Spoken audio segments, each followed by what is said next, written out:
Hi,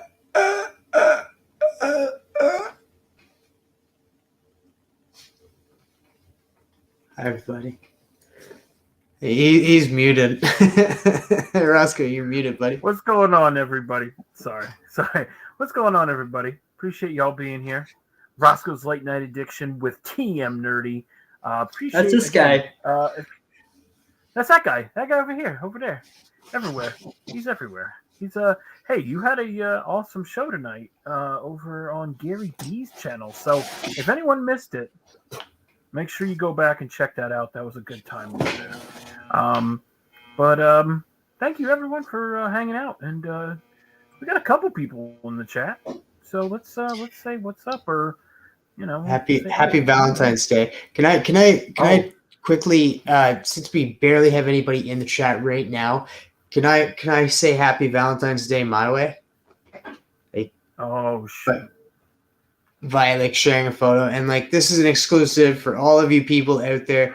There's only 4 of you right now, and then the people that are watching this on the rewind. But I personally want to say happy Valentine's Day to all of you sexy people out there by sharing this photo. Happy Valentine's Day, everybody, from me and my slab there. I'm so happy to have that slab.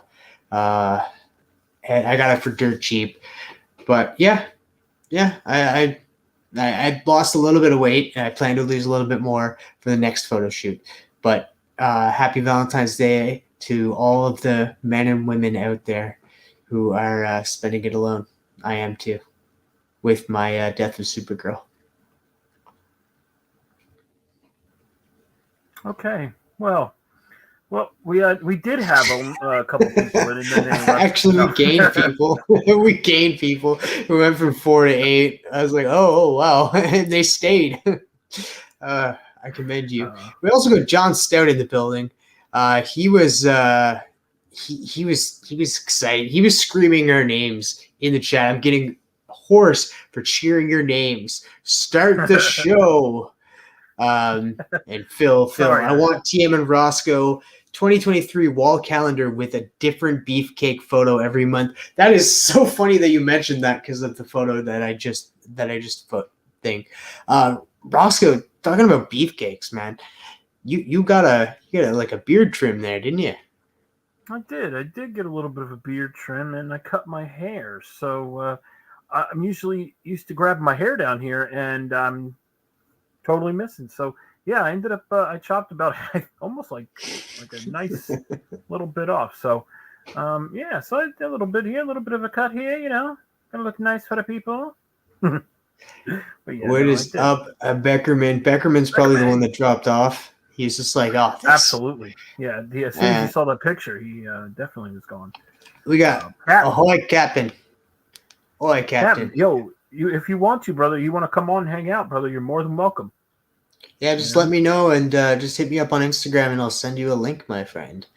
And the same goes for Tori, too. If Tori wants to jump on as well, you both are more than welcome to jump on. We got Fairbear the Nerd. What is up, my friend? Hit that like, and then they stopped when they seen the photo. They're like, hit that like. Never mind. Yep, they hit the dislike. So we're at 4 dislikes already. Oh, what is up, Mama Rosko? That photo is for you. Oh, look, see? What the F? Yeah, yep. Yeah, when he put it up backstage, I literally was like, I can't believe YouTube let us watch you guys for free.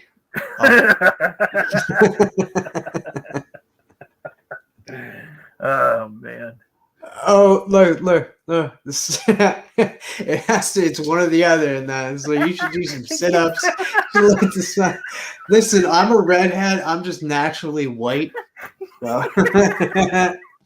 And to be fair, it is winter. It is winter time. I'm not really taking off my clothes outside right now. I am in Canada, don't you know? Don't you know? I am in Canada, don't you know? Oh, sorry. Oh, sorry about that. Sorry about that. Laugh out loud, Becker. Shit. The boo on cutting your hair. Thank you so much. Shout out to Manscaped 3.0, who is our sponsor today. Rosko got his hair done by using Manscaped. Yeah, guys, it's not just for your junk. You can use it all over your armpits, your chest, your beard, even your hair. Get Manscaped 3.0 now.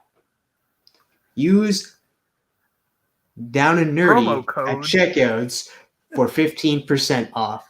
That's Well, Down with 15. Nerdy. Yeah. Hashtag Down with right Nerdy. on. Right on. Hashtag Where's right Matt? on. Where's Matt? It's actually Cole that started that. Hashtag right on. Oh, okay. In both chats right now, hashtag right on.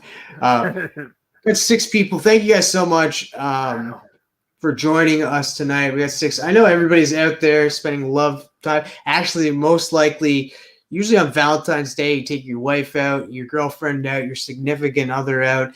You have a nice little dinner. You buy some chocolates. You suck each other's toes, and then you get down and dirty. So that's where most people are probably at right now. So I'm just saying. Yeah. Just saying. Sucking toes. You know, sucking the tootsies. You know what I mean? That's what Becker. Without telling you to not take naked photos, I'm just saying maybe do some push-ups first, hit the tanning bed, and maybe seriously consider salads. I've been eating salads. Come on now. And listen, I'd like to see you do it. I'd have some thoughts for you, Beckerman. I'd have some thoughts for you. Oh, shit. But Rosko, man. Rosko, how's your night going? I like I'm good, man. I'm good. You know, just happy to have people hanging out with us tonight. And if anybody wants to come hang out, this is a community hangout show. So, you know, we'll be more than happy to send you the link if you want to hang out. So, but basically, but I'm doing all right, man. I'm doing pretty good. I just bought one of my grails. Whoa. So that really just I actually paid for the grail today, and it may not be everyone's grail, but it's my grail, and I'm so happy to have it. So again, shout out to my man Kyle. Truly appreciate you, promiscuous time traveler. Appreciate you, dog. So yes, I will be obtaining a grail, and I will be doing a video for that. But again, I also have 2 other videos I got to edit. I haven't even done that yet. That's awesome, man. It's awesome. Been married 38 years. We just had tacos. I bet you did, John. I know. I was thinking the exact same thing when I read it. I was like, I bet you did. I wasn't sure. All right. So, yeah, this is Rosko's late night addiction. We can't start the show without really getting into the show. And the way that we really get into the show is by, you guessed it, let's get naked. No, I'm just kidding. No, we can't do it without this.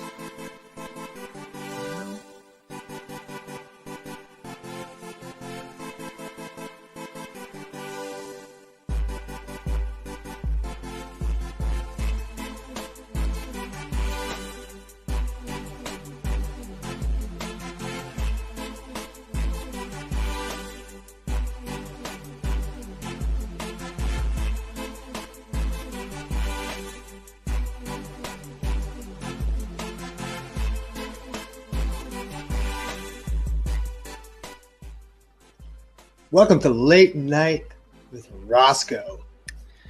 If you ever want to geek out with Rosko. Yeah. Do it with Rosko. Oh, there you go. That is the best slogan ever.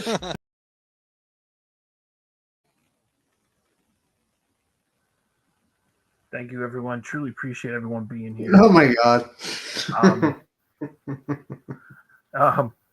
Yo, what up, Empire? We got people jumping in the chat here. Oh, do we now? Do What we up, have Chris? people jumping in the chat? We got 12 people already in the chat. 13 now going up, man. Lucky 13. What is going on? Sleepy Reader in the house. And Brother Joe, what is up, brother? Yes, I just want to say ahead of time, I'm sorry, Captain. I ended up I literally emailed you your own email. But I just sent you the link. What up, Empire? What is up? What up, brother? What is up, Yo, if you Drac? want to hop on, bro, we can send you the link. Drac, what's up, everybody? Yo, again, if anyone wants to come hang out, we're just hanging out, talking, hanging out, you know? Drac, what up? Oh, here we go. Beckerman said, you look a bit trimmer in that video. TM, hell nah, damn. Yeah, that was actually a while ago. I need to get back into that shape. Rolando, what's up? It's the winter weight. It's the winter weight. Yo, Kamikaze in the building. What's up, everybody? Thank you so much for out with us tonight. Brother Joe, yeah, man, those Chiefs, man. Woo, what a game. It's a lot. There was a lot going on in that game. I mean, it was a good game, but it wasn't a lot of people are saying it was a call at the end of the game. There was a lot of stuff in that game that ended up the way that it ended up. So, I mean, some weird stuff happened in that game. But again, Chiefs beat the Birds. I'm being a big Giants fan. Sorry to my man Durs and Rod the Rican. I know those two guys are big Philly fanatics. But again, them lose. And again, I also like the Chiefs growing up. A big Derek Thomas fan. Shout out to all the homies in the chat. That are Chiefs fans. Congratulations, because I know what it's like when your favorite team wins a championship. It is such an awesome feeling. So again, you got so many guys out there like Marcus and Trev, Bobby, Brother Joe. Beckerman. Who else is a Chiefs fan? I feel like there's so many Chiefs fans. You got Burke. I think someone said Cat fan is a Chiefs fan. Who else is there? Am I missing someone? I said I'm a Chiefs fan. Oh yeah, you're a fake Chiefs. I mean, you're a Chiefs fan. No, but that was a wild game. Like I said, I really did like seeing the Eagles lose. I'm sorry, but I really did. I probably lost some subscribers, but I'm a Giants fan, man. What can I say? You guys whooped our ass 3 times this year, and is a Chiefs fan, damn it. We claim Travis. There you go. All right. And I guess there's a new movement going on. Yeah. So everybody's putting in Travis is a jerk into the stream, which will we do a giveaway later. We'll be giving away Rosko. So we'll spin the wheel. If everybody puts in hashtag Travis is a jerk, we'll spin the wheel, and whoever wins Rosko for a night. A night? That's it? All right. Well, you're going to want a lot more than a night. Listen. We need to. We're not going to they want more. They got to pay, right? This is a giveaway for a night. you set the price. You're my pimp. I have a Canadian pimp. You got to pay him in loonies and toonies.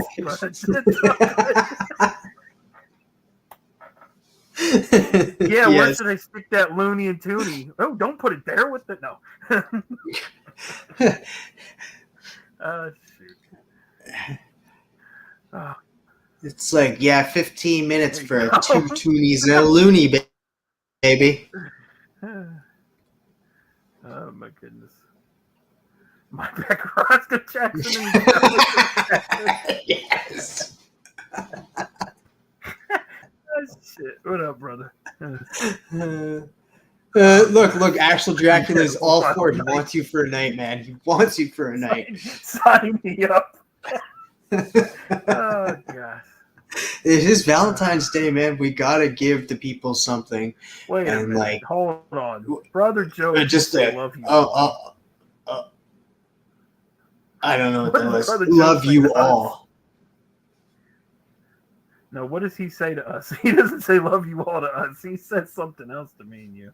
Oh man, Brother Joe is just an amazing person. He doesn't say love you all. Like he's always saying something different. Oh, fuck you guys.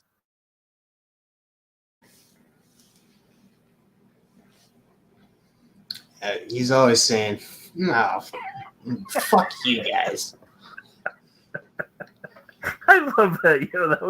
That was so much fun. Oh gosh. Pimp strong. Pimp hand strong cross the border. Damn. Cross the border, slap. Claim Roscoe. Hell no. There you go. Roscoe's everybody's Valentine this year, baby. Oh, I can't believe it, man. People just are like, we got 17 people strong now. Like that's crazy. Thank you guys so much for joining us on a special Valentine's Day stream. Yeah. Roscoe's done. I refuse to put some mean-spirited hashtag in the chat. Does that have a Satchel Ash? Sure. But he's working on it. Doesn't make him a jerk. Thank you, 19 people that are watching. Thank you so much. Happy Valentine's Day from our hearts to yours, to your bedrooms, to your floors. Oh, I gosh. know what I'm saying, man. Oh, man. Thank you so much to the 19 people hanging out with us tonight. Again, this is Rosko's Late Night Addiction. We just kind of just hang out and talk about whatever. Again, this is open community show. You know, if you want to hang out, just we're just kind of we're just like saying the same thing over and over again now, because we're actually waiting on people so we can start talking about the topics that we have for tonight. Because we want to wait for the sexy people. We got Bat Mike coming, we got Captain coming, and you.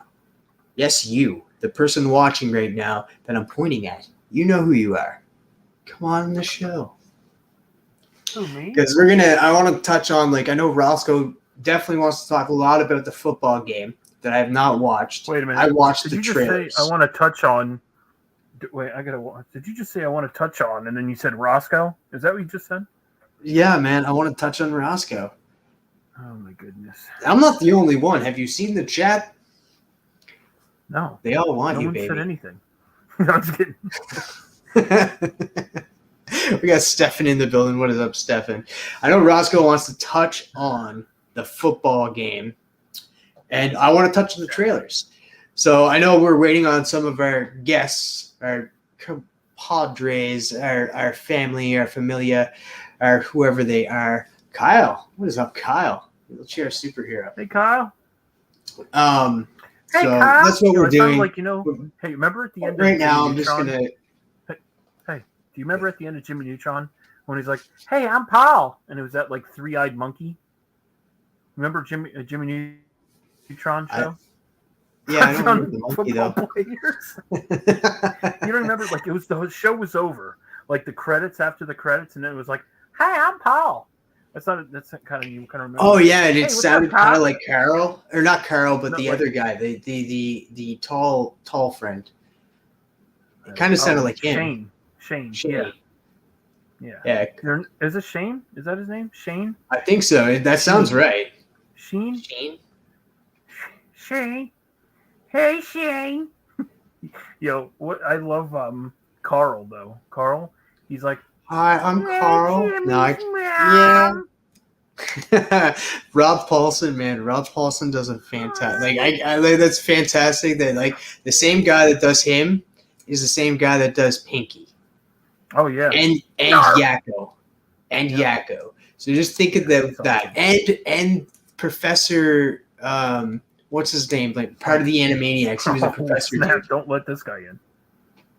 Oh, what is up, Tricky? Hey there, Tricky Trapster. We're just touching on football players right now, and I just want to So- say, You're touching football players. touching Touching me, touching you. Did you see the picture he showed earlier? Oh dear God. Did you see Dear God. That's pretty impressive. Oh, bro, I love the shirt. Wait, what? What is this? this Me, my waiting on my pet Roscoe doll so I can squeeze on him. Whoa, brother Joe. Well, put the hashtag in, and then you might be able to just just kidding. What is up, Daniel brother Butters? Joe. What is up, my friend? Hey, what's up, Dano? So, Yo, Tricky, I love your shirt, bro. Love your thanks. shirt. This thing's mad crazy. That is freaking awesome. There's an artist in Chicago. He is a painter, and he just sets up a booth at these cons and has a few prints and he has some shirts. Like I don't even know who it is, but he's real good. Awesome. Yeah. Oh shoot. So Tyler in the chat. This picture, TM, is pretty something else. We're waiting on one of Rosko that's very similar. Yeah, I'm waiting on Nobody wants Roscoe that. to like step in. Nobody wants that. We want all that. Nobody We wants want all that. I that. tell you. That tall, dark, and handsome. Maybe. All right. Well, maybe I'll think of something. Maybe I'll. just put like two raw comics right here. Just tape them to your boobs or something, and then a slab right here in Okay. this general area. I forgot you're professional at this now. I know that's pretty cool, right? Like that, yeah. Tip of the hat type of photo. Yeah, that's definitely a slab. Slab holding a slab.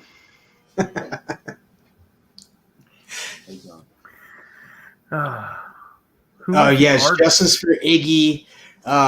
There's, if you guys have not seen Ready for Wednesday's video about comics held hostage by lazy creator Gerald Von Carr, it's a video everybody should go check out, because not only has like he screwed over his project team over on Kickstarter, and kind of tarnished their names by not delivering on a Kickstarter, or not sending out books that people have purchased off the, like, helped to back this Kickstarter.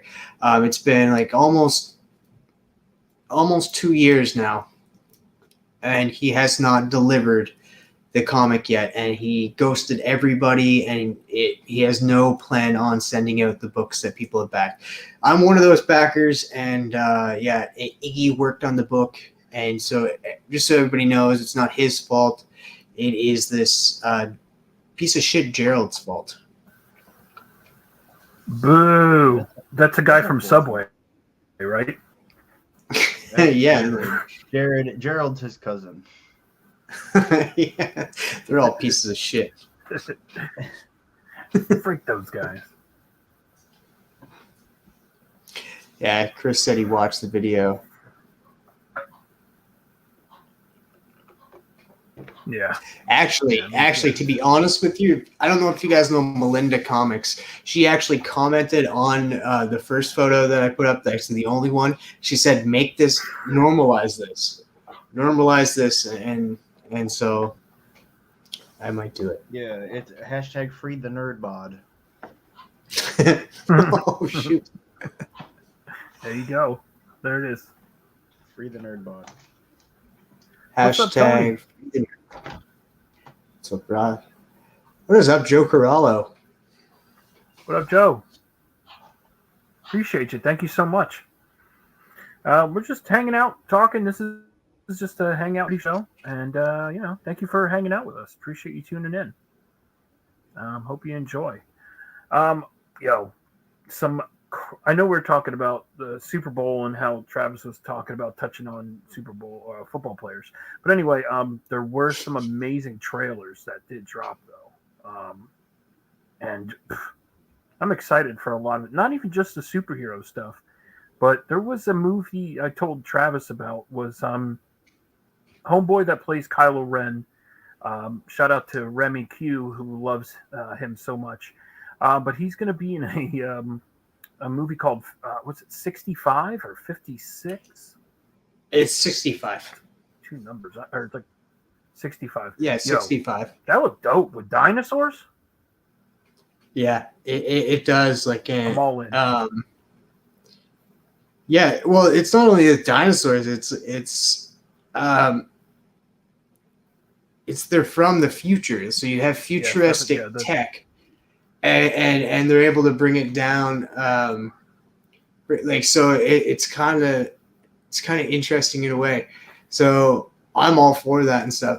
And then the sequel will definitely be like, it'll probably be something like, since this movie's 65, it'll probably be 56. They flip the numbers, and it'll be a freaking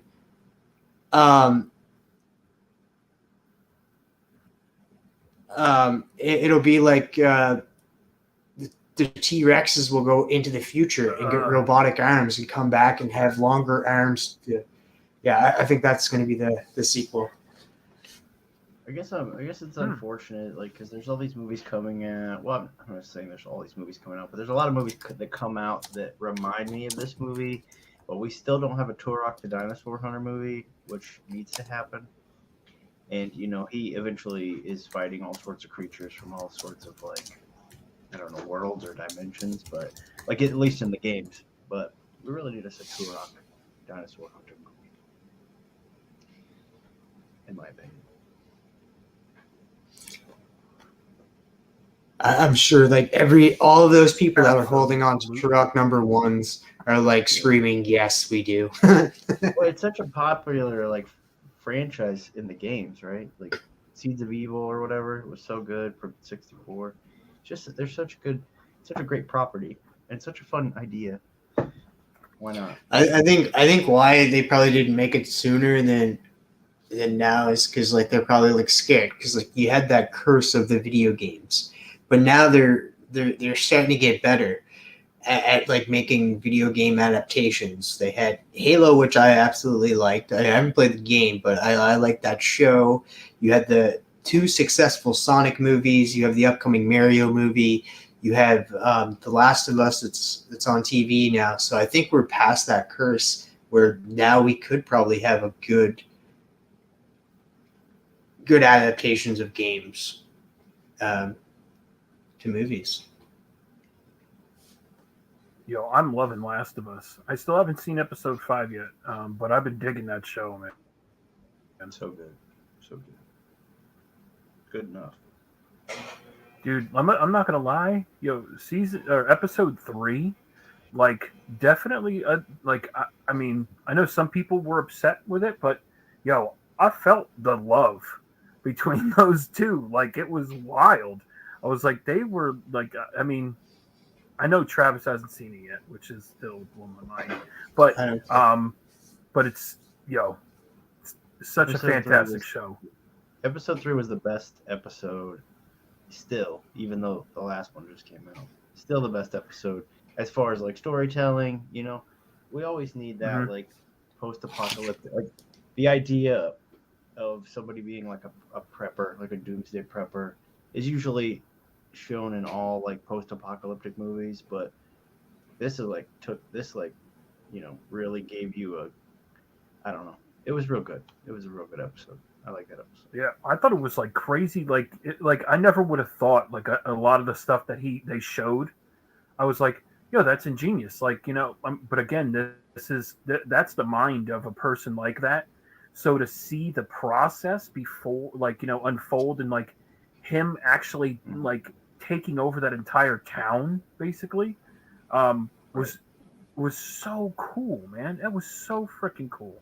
Yeah, I love that one. That was a great one. Ninja Turtles. Norn here says he thinks it's overrated, and I could see why you would think that as well.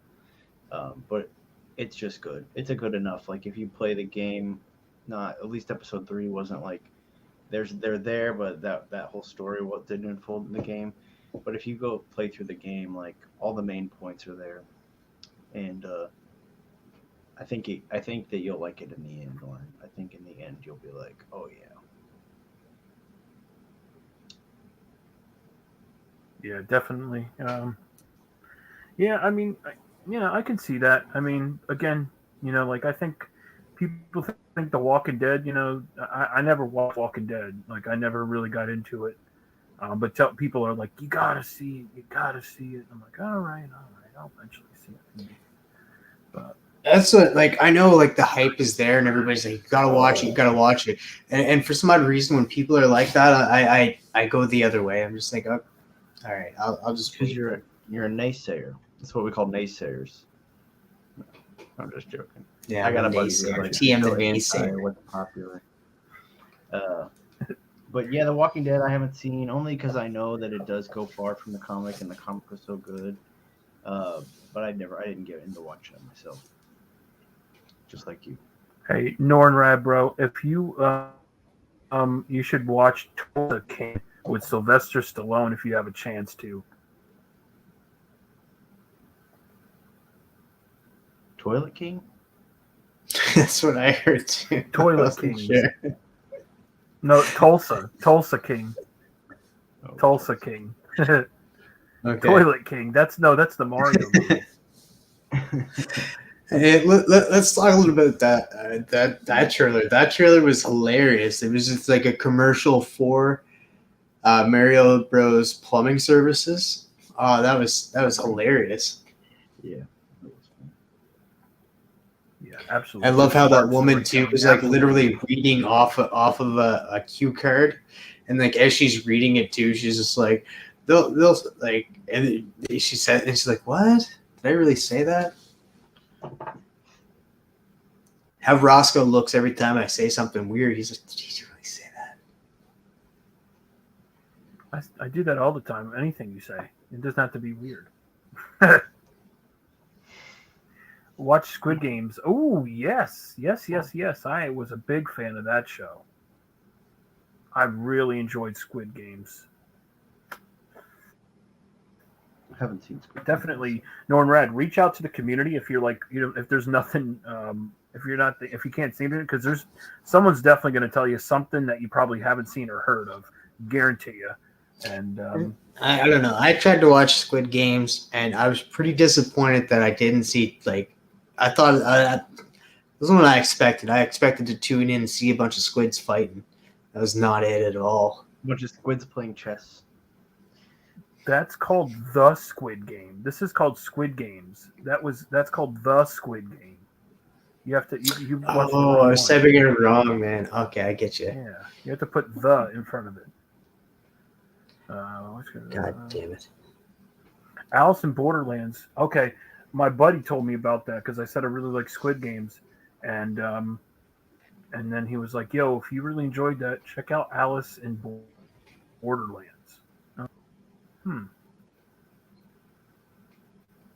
Gotta check that out.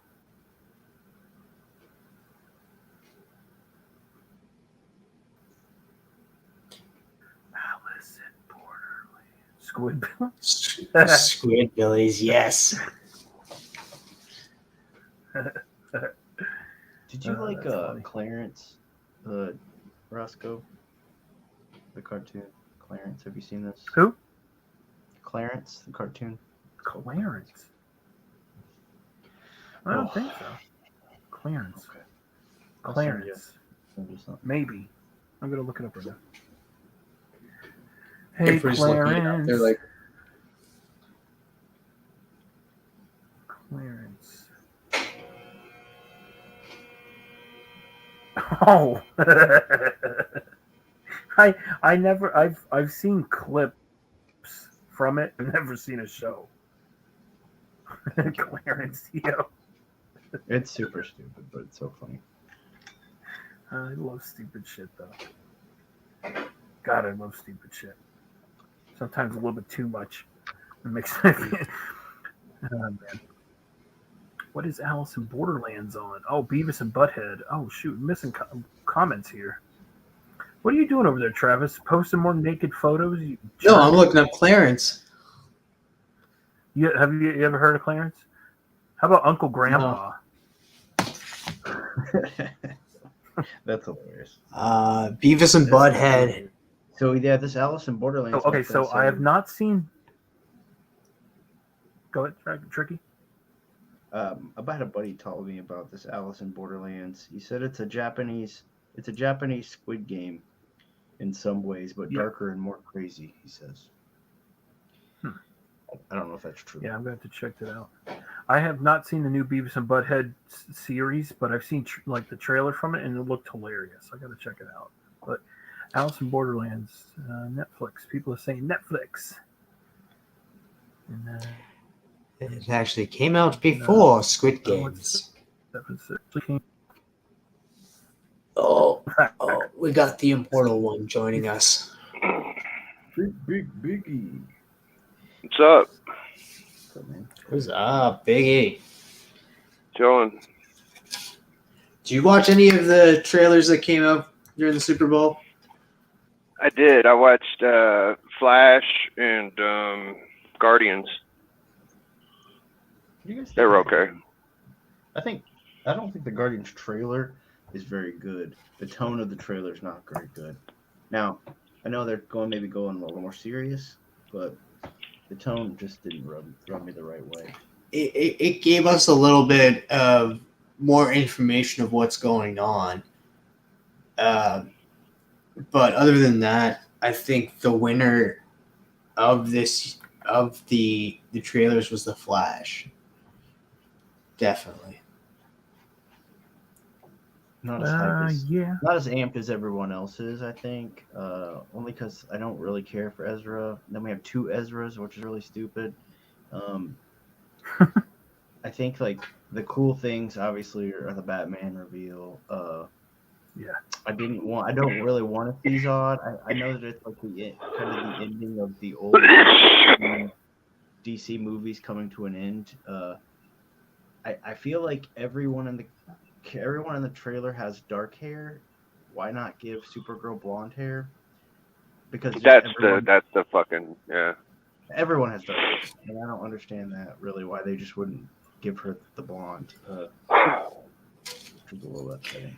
I'm kind of upset too because like I was hoping that they potentially might bring her into be like they could make her blonde in like Supergirl Woman of Tomorrow, and I was hoping they'd bring her in after that, like have her as a variant. But James Gunn announced today that she is not the Supergirl Woman of Tomorrow. They'll be recasting that person. Well, maybe then potentially we'll have a blonde. Is she going to be what, Super Saiyan? Is he already fucking making excuses for why this movie's gonna be trash? It's not because the Supergirl tomorrow will be blonde. I think. Oh yeah, okay. Yeah, I don't that makes sense. To do with any of this last movie, so I could be wrong. Yeah, he's just I'm not rewriting some stuff, I guess. I know. I heard he came out and said that this is the best DC movie that he's seen. So I was like, I believe that it will be because, like, you think about it, we haven't had a lot of we've had good movies, but not a lot of hits. And so, like, with this coming out, it could be the best one. It seems like it's the most action packed. Yeah, this is, I guess. Well, I mean, he's not tied to it, right? As far James as Gunn. Yeah, so I don't think so. He's for the movies that we know he's done, he is into that entertainment factor, and because there's so much entertainment, that's probably why he's so impressed with it. Like, that's the kind of director he is. So he may just like the movie because he's got that bias, right? I kind of fear. Here's what I kind of feared. The MCU, most of these movies have made characters kind of silly or dumb, they're kind of simple characters, like Drax, for instance. That version of Drax, there is a dumb version of Drax, but that version of Drax was actually intelligent. And in Annihilation Wars, stuff like that. They kind of made so many characters just kind of punchliney and silly, to the point where everything is a big joke. And I kind of fear that he's going to take that route with DC and go funny with it to where it's not so serious, which I don't necessarily love, but I could be wrong. Well, the thing about James Gunn is like he can bring he can bring some seriousness to roles. Like he can get down. Like if he needs to, he can be serious. That's what I like about him. He can flow through having some comedy in it, some action in it, and also actually hit you where it hurts. Like because like even with Peacemaker wasn't. It was all like funny at times, but there was some times where it actually got down and deep, and that's what I like about James Gunn. I feel like he has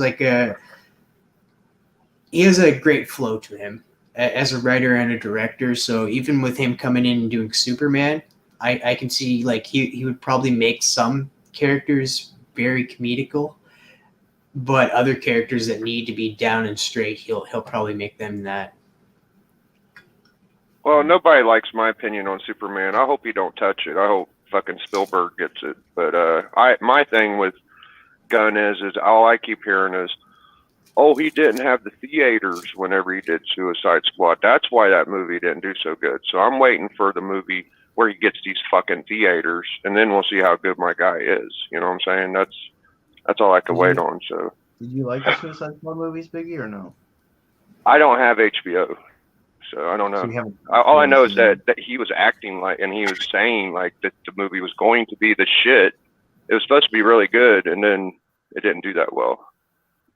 I liked them personally. That last Suicide Squad movie, outside of Rick Flag dying, like the movie, I liked. And then I even like the first one. I mean, I know people they hold this rubric up like you got to have this Marvel formula, or it's not good. I think it's bullshit because like all the DC movies in my mind are just like a comic, like reading a comic. Like to me, they're very comic. They seem like I'm reading a book or a story out of a book. Even like Wonder Woman 84 felt like a comic book story to me, and I really like that. I like all the movies, but I also went into them watching them way later, coming in with low expectations because I heard they were shit, or I thought they were going to be shit, but they actually impressed me most all of them. So I love Aquaman. I thought that's probably their best shit right now, in my opinion. It's Aquaman. Yeah. What up, John? What up, Great Legend Show? Appreciate you guys coming and hanging out with us tonight. Yeah. And to touch on like you saying you hope he doesn't touch Superman. James Gunn's writing. I'm not sure if he's like 9 times out of 10. It hasn't been revealed if he's going to direct the movie, but I know he's writing it. Oh, he is. Oh, okay. He'll probably direct it as well if he's writing it. Well, I did hear that he is a big Superman fan. That's part of the reason he came. But I just was hoping Spielberg, because I like Spielberg movies. I feel like that would be good. And there was rumors of Spielberg at one point.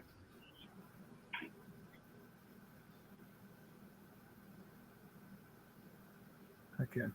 And he's already written Creature Commandos, like that animated show. Like he's doing that as well. He wrote that, so he has his hand quite a bit in the cooking jar.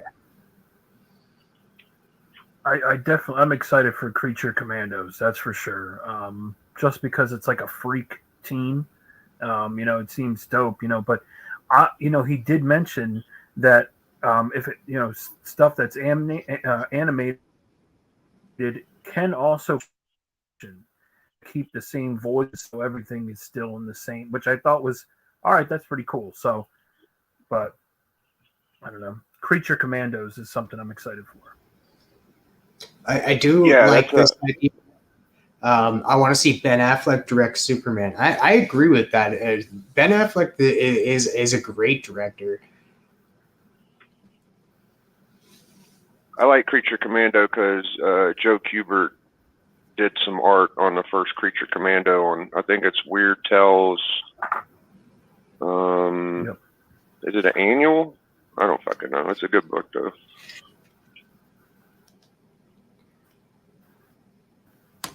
I'm pumped to see how that goes because that kind of brought to I never seen it. It brought it to my attention. You know. Hey Roscoe, I think for you, like, because I read the first issue of Creature Commandos because of the DC Infinite app. They gave they have that available right now on the DC Infinite app, and then I've read Frankenstein Agents of Shade, and I think they're going like between those two realms because a lot of the characters that showed up on that panel of characters they're going to use showed up in Frankenstein Agents of Shade. And Creature Commandos, the first issue that I read was just Frankenstein, a werewolf dude, and a vampire, and how they got created, and how they were government experiments, really. Yo, TM. Bro, how pumped are you for Beast Wars, fam? Oh, I am pumped. I was disappointed that's in probably the trailer. The best shit. They dropped. Oh, you was? You was? Dude, fucking No. The Primal one looks so sick, dude. Not the like first trailer, but like during GameStop Super trailer Bowl. that dropped during the Super Bowl. It was only so I was hoping for more. I was just a little bit disappointed, but we got a first look at Mirage, like in his like transformed state, and we got to hear Pete Davidson as Mirage, and that was I was kind of curious of how they were going to play that, and Pete Davidson sounds good. I'm just excited for the way Optimus Primal looks. I want to get that figure I bet it's going to be so sick. Oh yeah, Right? Absolutely.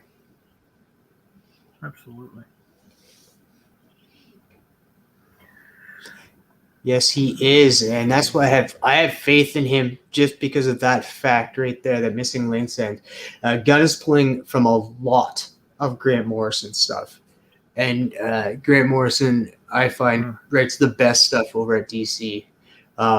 You have Grant Morrison that wrote And Animal Man. also, you want to see Animal Man, you son of a bitch. That's what you want to see. No. And he wrote a good run on Doom Patrol. He done a great run on Batman, a great run on Batman and Robin. He's done a lot of great series over at DC. Yeah, Animal Man. That's cool, man. Pete Davidson is Mirage. Oh shit, Stefan's upset now. No, I'm just kidding. Oh, here you go. Here's a question for you, Travis. Do you think we get Microbots or Unicron? That would be dope.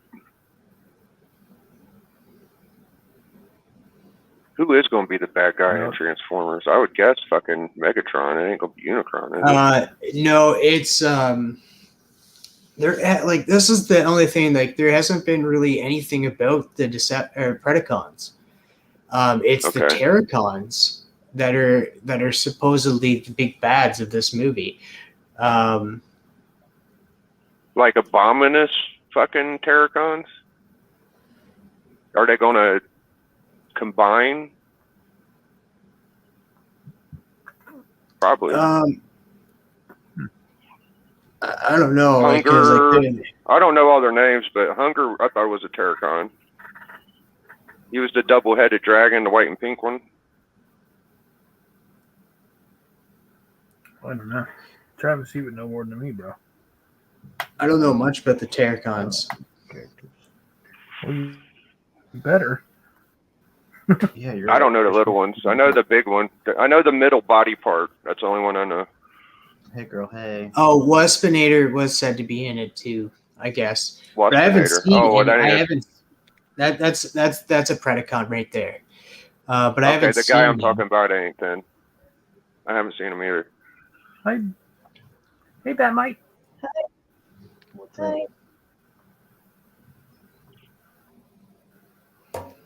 What's up, everybody? Terracons are basically zombies.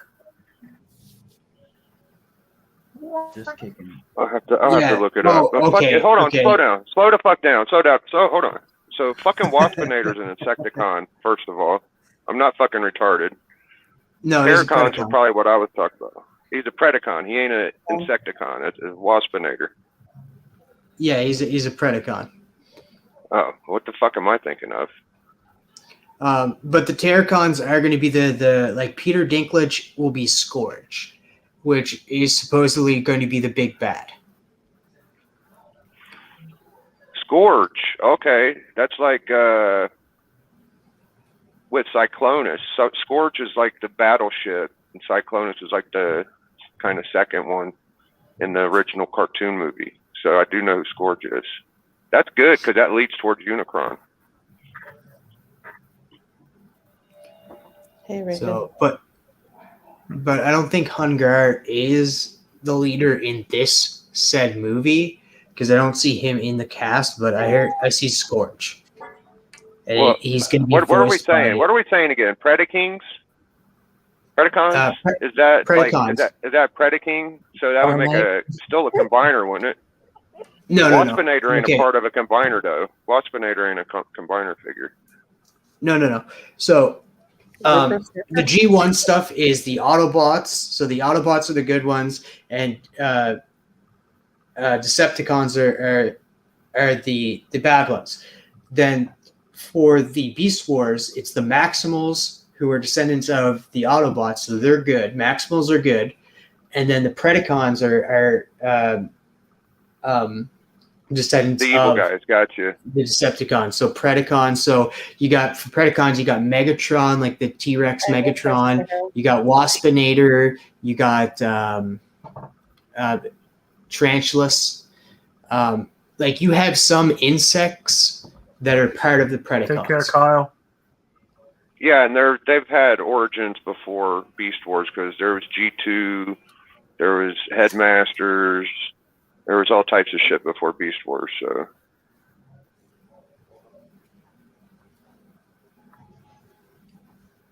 What is up that night? I didn't say That hi night. to you yet. How are you? Happy Valentine's Day. Happy Valentine's Day to you guys. Ooh. Oh. Happy Valentine's Day. Team's not wearing any pants when he said that. He wasn't wearing. Yeah. Hey, Biggie, did you see that new TM Nerdy drop? I don't know, maybe. What was it? Go ahead. I saw he's been all over fucking YouTube. He did Community 411. He was on Tyler's. No, he's just trying to show his fingers. He's trying to turn us all on. That's what he's doing. I just seen the recent videos. I think I don't know exactly what you're Say talking Wagner? about. Oh, the picture he just showed. No, I just snuck in here for a minute. I only got like 5 minutes. What's the picture? I saw the last one with the fucking. He was laying on the couch with his dick out on the slab, and He's got the slab covering the slab. Yeah.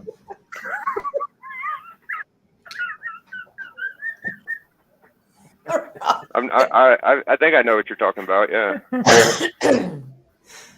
This guy. Rosko. All right. Biggie, look at the screen real quick. All right.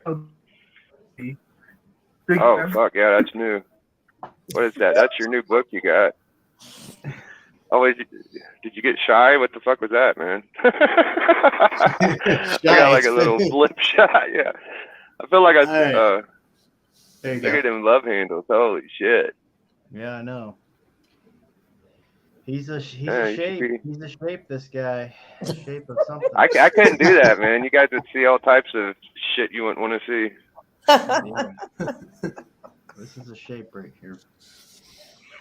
Happy That's Valentine's cool, Day, everyone.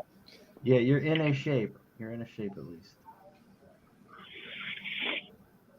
Looks like buttermilk. 50 Shades of Canada. That's great. Captain.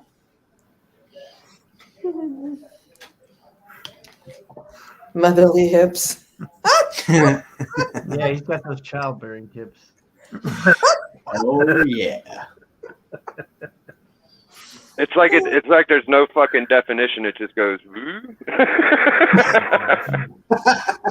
There. Yeah, you gotta be. It's like if there was a plastic, you can make a plastic mold look like that. Hey, you should be proud. If it was me, you'd see a bunch of fucking stretch marks and rolls and all types of shit. So you got something going for you. Yeah, it just gives me like more of a push to get in shape, being like, you know what, I'm gonna continue to do this, but I'm gonna gradually start to look better and better each shot. You're in shape. You're in like pear shape. It's good. You're in pear shape. Pears. Yeah, pear shape. Yeah, he's in pear Pears. shape. Yeah, there you go, Travis. Bad This what Mike, you read? did you That want? great legacy show. Yes. I read Agent Yeah. Shade too. Back then. I haven't touched it since. So I watched that video about the. Go ahead. Sorry. Go ahead. Go ahead. Oh, I was going to say. So I watched that video about that guy that ripped everybody off for them comics, and I thought that guy. First off, I don't like go for those fucking sponsor me kind of events and shit, but I also think that how fucking hard is it to call your credit card and get your money back? Like that'd take like a month or so, maybe, right? Am I a dickhead for bringing that up? No, no, I think because they do have a disclaimer on Kickstarter. Okay. So. Yeah, the fact is, like, a lot of the creators that worked on it also almost didn't get paid. Iggy had to like go after them for the pay, and his name is attached to these books. Like, this is how a lot of artists and a lot of creators actually get noticed, is from the Kickstarters and stuff. And that's how Iggy got noticed. And now Iggy is doing covers for an actual comics, like over at Scout Comics and that. And so some artists that love to do comics and that get noticed from this. And so, like, yeah, I'm a true believer in backing Kickstarters, but at the same time, no, that's not what I asked. That's not what I asked though. So, if you paid for that shit, is it hard to get your money back, or is the money gone? Like, is it just gone? Because if it's gone, that's fucked up. You can't get your money. Can you get your money back? Does anybody know? It's been like I'm not sure. Like, we're trying to get refunds. We're trying to get the books in hand, but at this point, we've kind of like. You gotta take the books in hand. Who would want these fucking books after this guy's done this to you guys this long? Did the Kickstarter? Did the Kickstarter get funded? Because they can only charge you if they got funded. So was the whole Kickstarter funded? Yeah, it's been over a year and a half now. Oh. If people are just waiting to get their books, they really don't have nothing to bitch about because you're still wanting the product. The only way to bitch is like, I can't get my money back. Fuck them. But if you can get your money back, just fucking do that. I don't know. Fuck those guys. Yeah. Every Kickstarter that I've had no problems with. So. That's what I heard. I heard it's not that hard. Like, you can just get your money back pretty easy. Yeah, but it has to be him to give the money. Oh, okay. Maybe I'm wrong. Because they do have disclaimers on Kickstarter saying, like, not everything is guaranteed. Oh, well, that is dirty, then. I've never actually backed.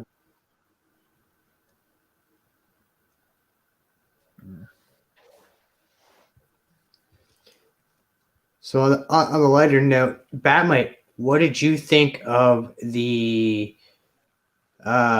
trailers? I watched part of the Flash, the ones that come for the Flash. It looks interesting. I'm intrigued, so I will probably watch it. But what other trailer? Guardians of the Galaxy 3. Nah, I ain't gonna watch it. Not going for it. Oh. I feel you. No, not interested. And, Haven't and seen there's a anything yet. little, yeah, there's a little Super Mario little. It was a cute trailer because it was like a commercial for their plumbing services, and yeah, it was funniest. Was that not an SNL skit? Saturday Night Live skit, I think. Oh, but it might be. I'm intrigued of this Flash movie. We'll see. We'll see what it entails and how it fits into the DCU that is supposed to be coming up. So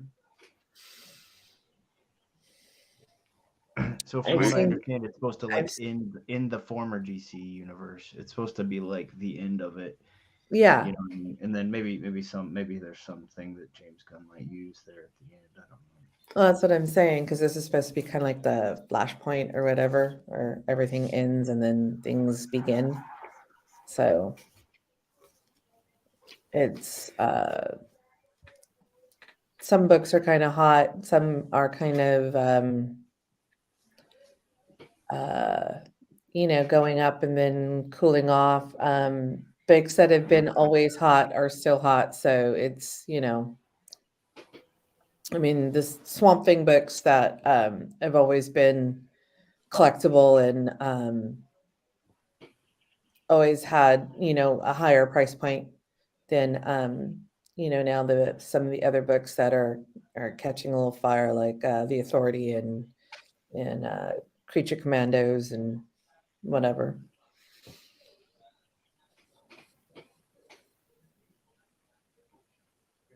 Yeah, it'll definitely be more interesting once they start hitting those upper tier characters as opposed to these G level fucking characters. But it'll get there. I mean, I would like to see DC have a good movie run. It would be nice, something that kind of Marvel or rivals the Marvel universe. And there's people complaining about the things that are going in the Marvel universe in the movies and the shows and stuff, but I think there always is going to be, that.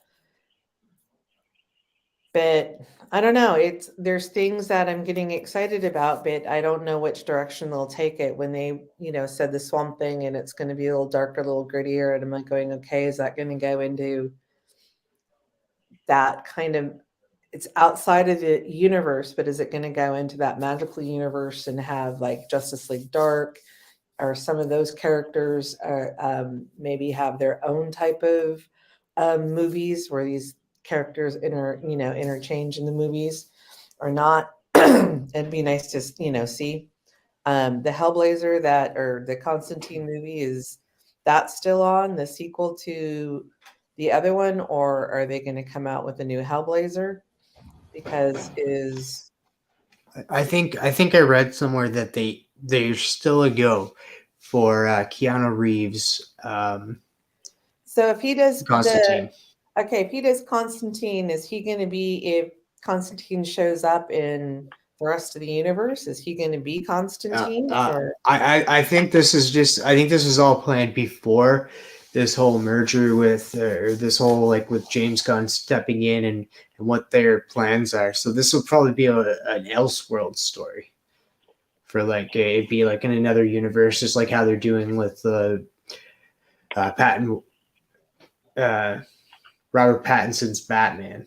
Him as Batman is in an Elseworld story. So the Constantine 2 with Keanu Reeves will probably be in an Elseworld. So they'll probably create their own, because I know for a fact that James Gunn's going to want his own characters besides Viola Davis, who's been Amanda Waller this whole time in DC. I just don't see that taking off, but that's just me. Oh, the Waller series? Yeah. No, I don't think it's going to be popular because she's kind of a snore. she's like a boring ass character. She's a And behind the scenes puppet that pulls strings. She's not a character. I just don't think she can Yeah. hold her own weight, you know. And that and then I think Creature Commandos is fun. I think it would be a fun cartoon to have, but I don't necessarily believe it's like when we have Invincible coming out and all these other like shows, like it's got to be really fucking good, or it's and don't sit here and make it a trashy thing when DC's animation's been hot and on fire. Yeah. Well, guys, I better get to Miss Biggie Shaq because it is Valentine's Day. So I'm gonna get out of y'all's hair. Thank you for the invite. Peace. Bye, Biggie. Always welcome, Biggie. Thank you. Out of all of the trailers, I think Biggie. that I like Guardians. Biggie, Probably the always most. welcome here, brother. Appreciate that. Yeah, thanks for the invite, man. I'll try to get back. I will see y'all later, dude. Bye. All right, brother. Take care. My pie always takes 10 minutes. I clicked it like 30 seconds. Hopefully they cast a bunch of unknowns, even Superman and Batman, and keep the budget in check for the beginning of the universe. Well, we'll see. Yeah, there's a lot of expectation. And I did see the Guardians of the Galaxy trailer. It looks good, but it's something that I probably won't go see. Yeah, I don't think like I'm gonna go see it in theaters. Like I am going to go see Ant-Man on Thursday, but that's just because like I'm excited for Kang. I think that Kang Majors looks like he's going to be I'm excited for a MODOK. pretty cool villain.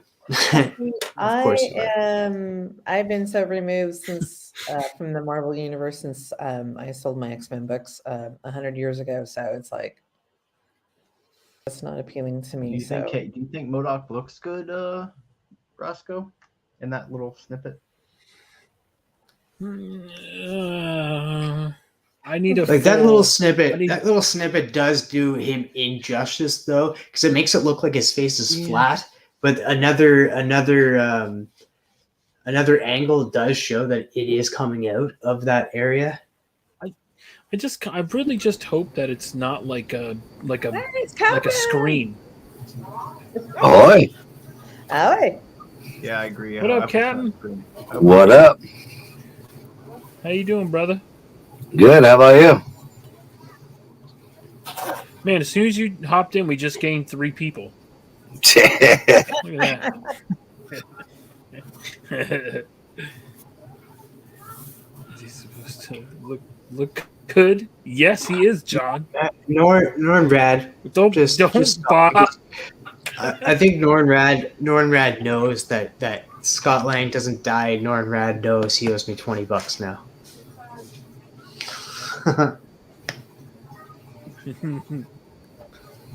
Oh, look at this. We got Joker Allo in the building too.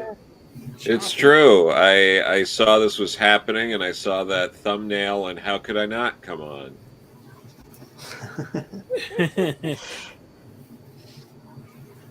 You know, happy Valentine's Day. Happy Valentine's Day.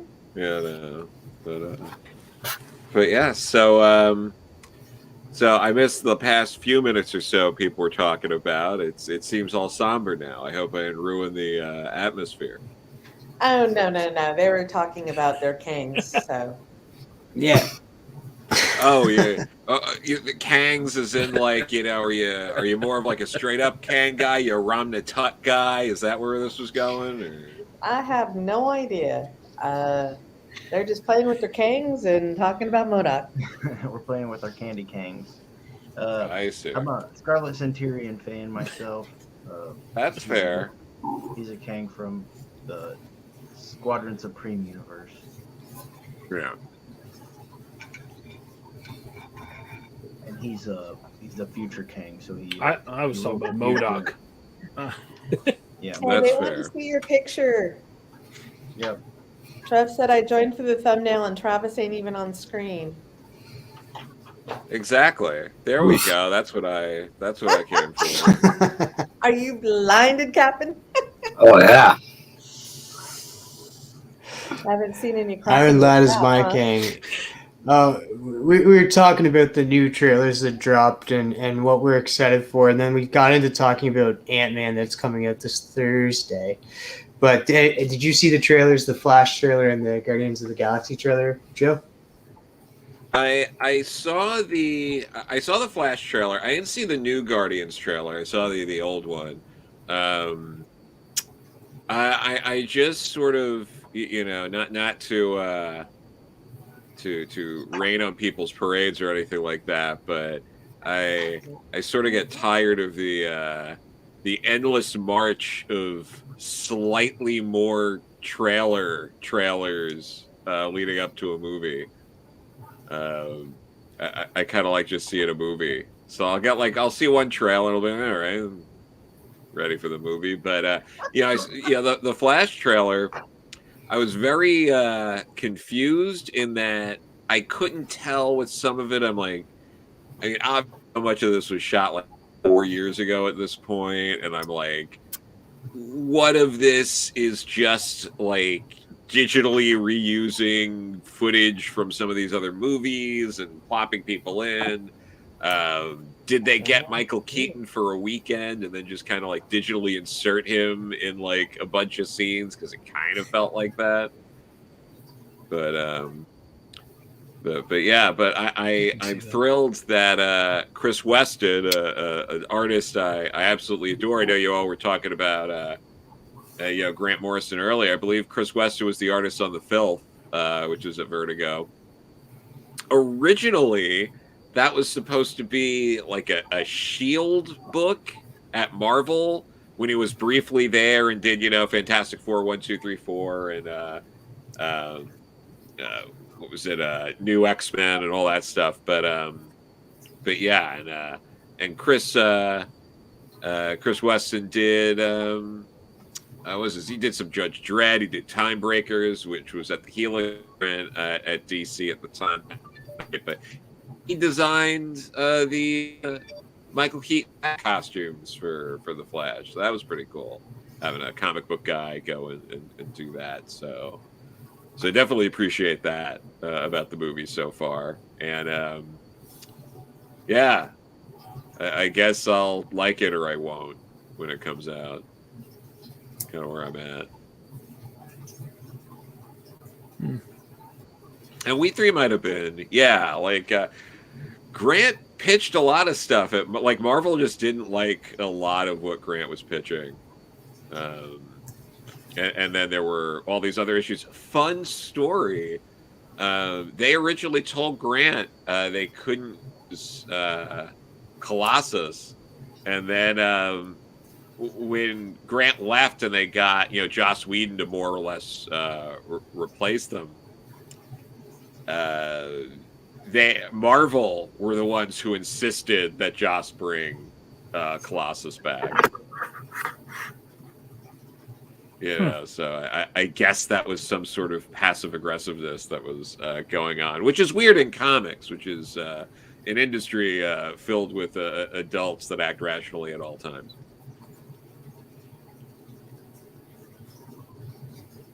Oh, thank you. They're saying we three. Yeah, they're loving the voice. Oh, thank you. But we three is great. Grant, hot take. Grant wrote some pretty good comics over the years. Crazy. It's weird. I'm lucky enough to own a Doom Patrol page from that run, and ooh. Yeah, and I have some other original art from, and I've gotten to become friends with Richard Case over the years. I got to work with him on a couple of shorter projects, a couple of anthologies, as well as have some original art from him. You have that page close by or not? I might actually have it. I'll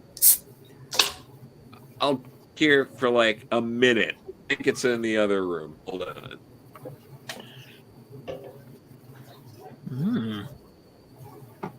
Awesome. Yo, Cap, what did you think of the Can't wait to trailers see if you that. saw them? The what? You're The muted. Super Bowl? We lost What everybody. what'd you think of the trailer?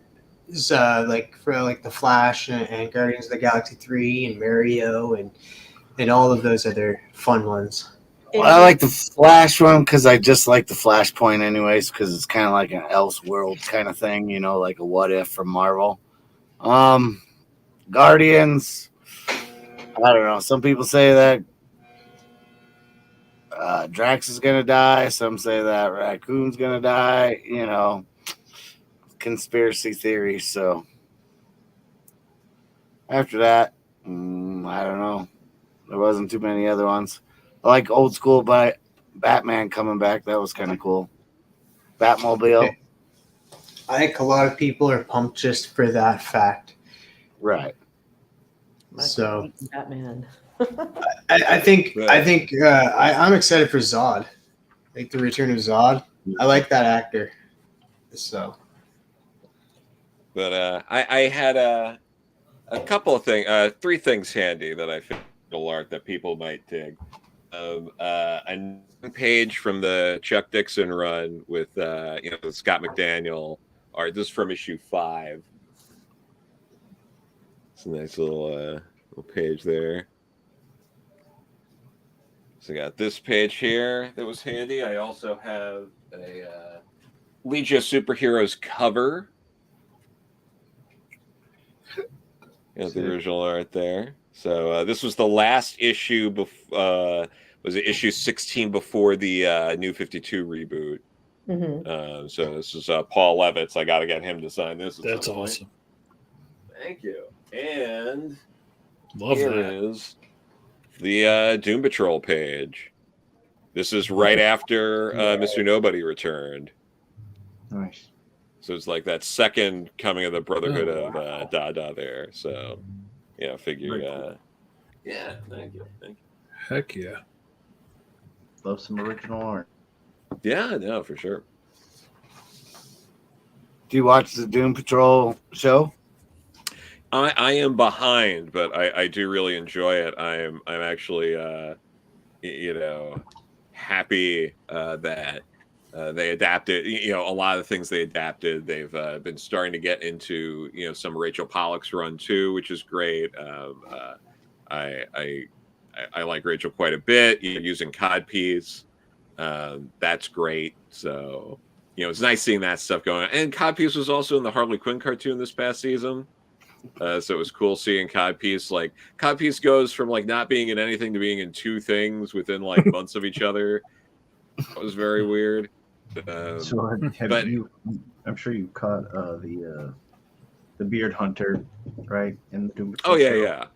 No, for sure. I think Beard Hunter, like I liked Beard Hunter in the comic a bit more. I get that what they did to change it, and like I still like it, but I thought like it was funnier making him like more macho and more over the top like as a tough badass, guy. yeah. And like I just thought that worked a lot. And I mean, here's the problem too, as John's alluding to. I think what would probably make a lot more people happy is to have Michael Keaton as Bruce in a like Batman Beyond movie, and have like an older Catwoman. You bring back Michelle Pfeiffer and you do that. Like I think, it's like, how do you not do that? Like that seems like the nostalgia grab you want to go for, but. Well, what'd you want? George Clooney or Michael Keaton? I would probably go more Keaton on that part. Well, yes, for sure. But no bat nipples and Flash, right? You don't want the nipple suit? But Cap, I thought you would want the nipple suit. Well, I have my own, but it's not a Batman one. No, I mean sometimes you just can't get rid of a bomb. So, don't tell me. So, what do you think of the Cap? You know new, how much. I mean, Are you excited for the new Unstoppable Doom Patrol?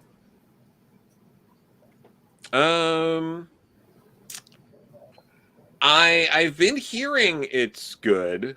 And I haven't read the Lazarus Planet where we start to see some of that.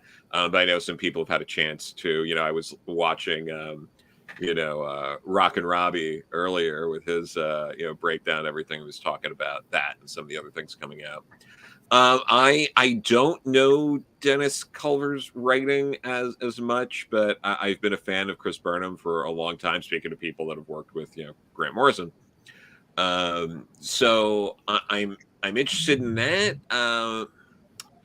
My thing with Doom Patrol is it's something I really love, but most of the runs seem to miss the mark.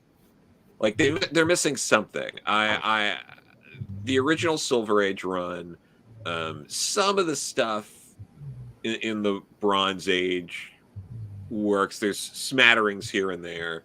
I really liked, when Marvin George, sort of brought them in the beginning of Teen Titans. I thought that stuff worked. I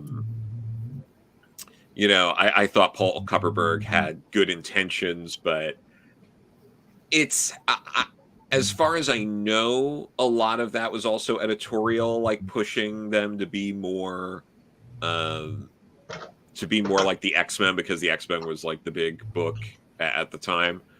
So I don't know how much you can really blame Paul for that.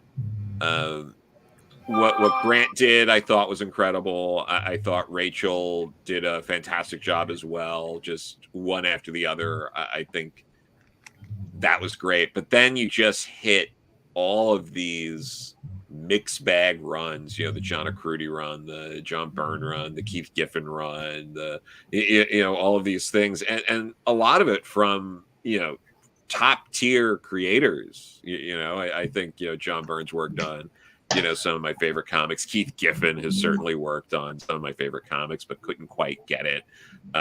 Gerard Way's run also, there was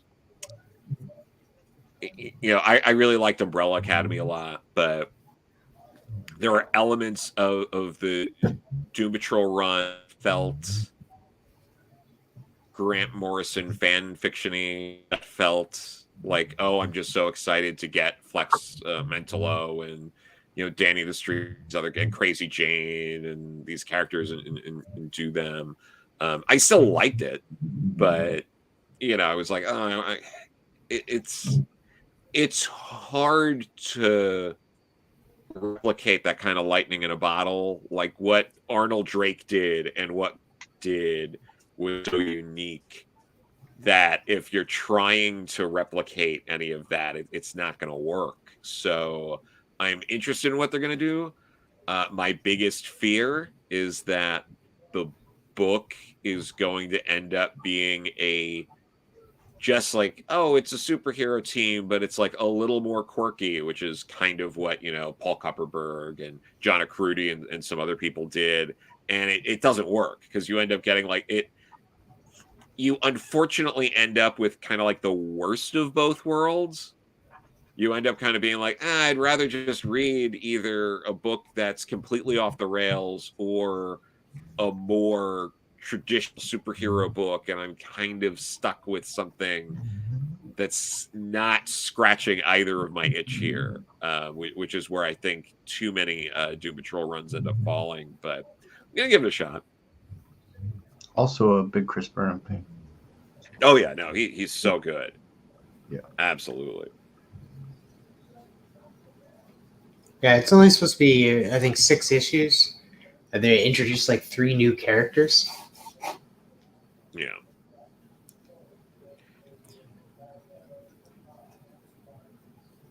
So I'm excited for that. Anybody actually watch the football? I know Rosko did. Anybody else watch the football game? Yeah. I watched the football game, but I did not watch the halftime show. I don't even gonna try to pronounce her name because apparently people have been saying it wrong. What, Rihanna? Rihanna. I don't know. Who knows? Rihanna? Who knows? Did you say it's Rihanna? Oh, I don't that's know. right. Yo, I'm not gonna lie. I really, I mean, I was not a big fan. I thought the stage was cool. Like, Sure. I don't know if you guys did see the video of the person, one of the dancers, almost falling off a one though. I don't know if you saw it, but they fell backwards, and they like a couple inches more, they probably would have fell off of one of those stages. But yeah, I thought that was wild. But it was okay. Yeah, she did a couple of things that like I mean that were real questionable. Like she did like a whole like hand down and then swipe up, held her hand, and I was like, what?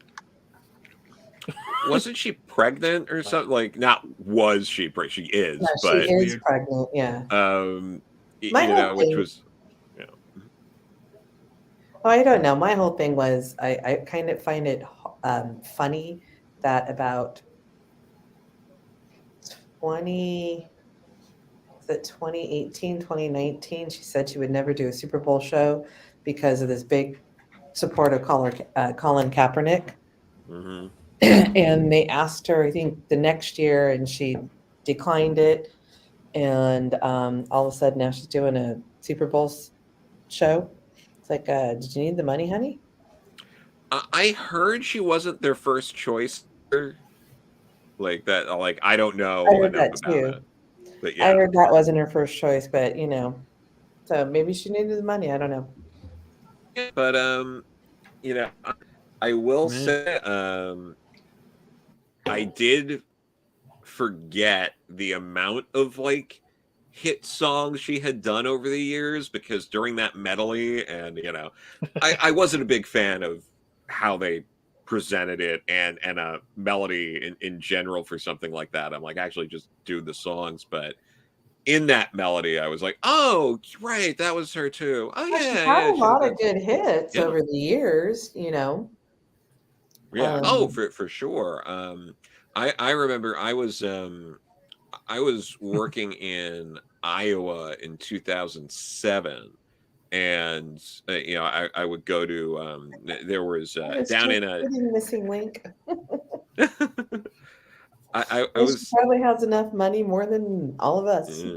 oh yeah, no, for sure. But I was down there, and I hung out in Davenport a lot, and there was like there were a few you know, gay bars that were all together, and you know, I would hit those up. It was like Saturdays and Mondays, and they had drag performers, and oh my god, did they do Umbrella like all the times? Like that was just like burned into my head of just the amount of, you know, like just drag queens doing Umbrella at the time. So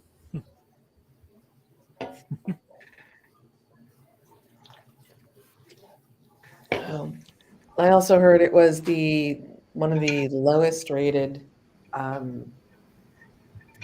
halftime shows. I don't know how true that was. yeah. I know CJ was mad about that. Like he was mad. CJ Comic Journey. He I was on Legion's show, and he was just in the chat screaming about like how she was trying to become Kool-Aid Man, and how there's only one Kool-Aid Man. CJ and his Kool-Aid Man.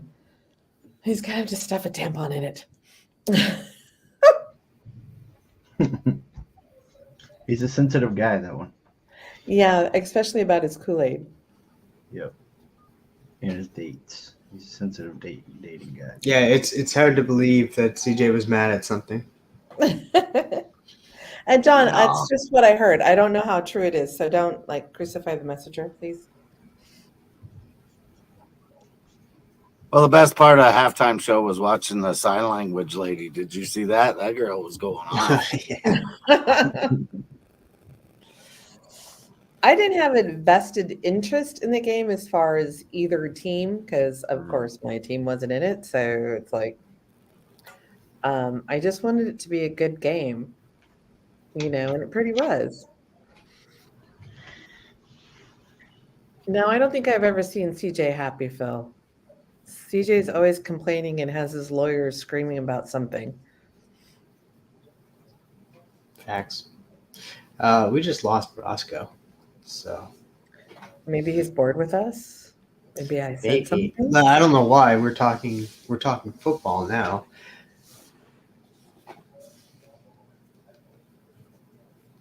Something must have happened. I was hoping for the Chiefs to win, and I know a lot of people were hoping for the Chiefs to win, except for collecting with Durs. He was pretty upset that the Eagles lost, but he's friends with a bunch of Chiefs fans, so Yeah, I work with a Eagles fan who didn't get to watch the game. She had to work.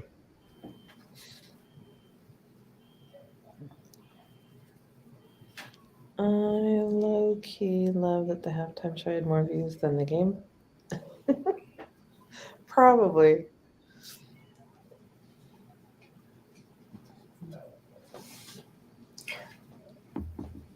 And on to the next. I was not hoping for the Chiefs to win. Well, John, we used to be friends.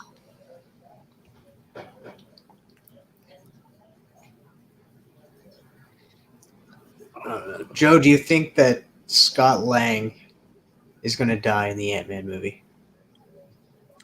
I feel like he's Good night, not. Brady. I mean, I don't know. One of these things. Did you see that clip of Michael Douglas being asked like if he'd come back for another one of these movies, and he said only if they kill me. So that was fun, but yeah,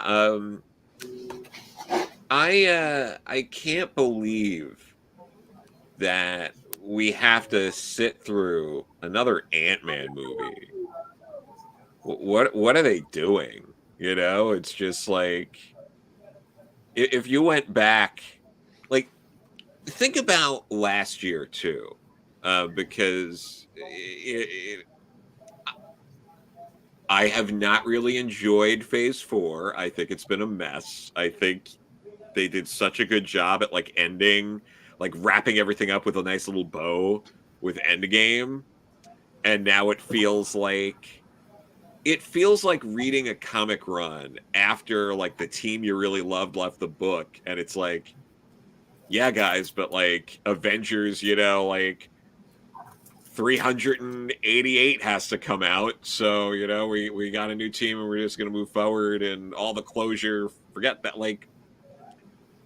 So for me, I mean, what was it, 2022? The big Marvel movies were Thor 4, Doctor Strange 2, and Black Panther 2, and it's just like, it's like thinking about that, you're like, well, if you went back in time and told your like 1990s self, like, oh, there's going to be Marvel movies all the time, you're going to be like, yeah, what's coming out in 2022? And you said that, you'd be like, no, no Avengers, no X-Men, no Spider-Man this year. It's those guys, they're like, second tier, and that's it. I just, it's so much, and it's hard to keep up. And then it's like, it felt so much longer because of all the Disney Plus shows. So it's like Phase 4 is like 5 times as long as these other phases. It's like just so much. Why do I have to watch so much?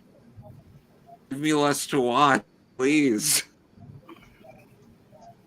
It's like, I don't know how I'm gonna get excited to watch a third Ant-Man movie. Like, I will, I'm sure, but like, oh my god, like, what are we doing? I loved Doctor Strange so much, the Multiverse of Madness movie, but also on that same note, like we have all these fucking awesome movies with superheroes in them that we didn't have when we were growing up, like in the Yeah. same way, and that's Mhm. fucking awesome, right? Even if people get fatigued or they feel like they're not excited because all this grand shit already happened, like we're still getting superhero movies, which is like it's cool. It's cool that we're at least getting some, even if not all of them are major hits, right? Well, we've entered the we're adults and now we can have ice cream for breakfast phase of all of this. Like we're at the like, oh, we could do whatever we want, like, sort of phase, and it's like, oh, that gets old really fast, and then you figure out why people don't do that, pretty quick, and we're at that phase where it's like, this is great, but you know what? I don't want ice cream for breakfast. Actually, Yeah, that's fair. and it's I hope we get back to a time where we can, more collectively care about all of this stuff. I think a lot of things outside, like the pandemic and all this, like I think we're still like suffering from like just enthusiasms, like hasn't really caught back up to pre 2020 on a lot of this stuff, and but yeah, no, I was a Guardians big of the fan of Galaxy the 3, sure. Mhm. I was a big fan of the what ifs because it took all the Marvel movies and kind of all mixed them all up, and you knew all the characters. Yeah, I think that one was probably the best out of all of them. oh Just sure. was showing that they did, What if it was really good? It was great, but the only thing I'd say, at least about it, is that there was a good opportunity to bring in more characters that we hadn't seen. Now, I think that it happened with like the girl captain, what's her name? Carter. Yeah. But and obviously the Ultron thing was hella dope, but I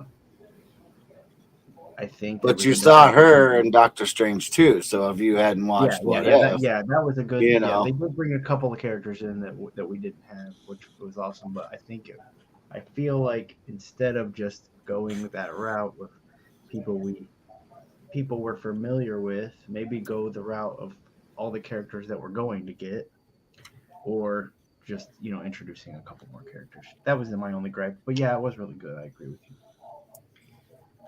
Very fun. Gave us superhero zombies. I mean, can't go wrong with that. Yeah.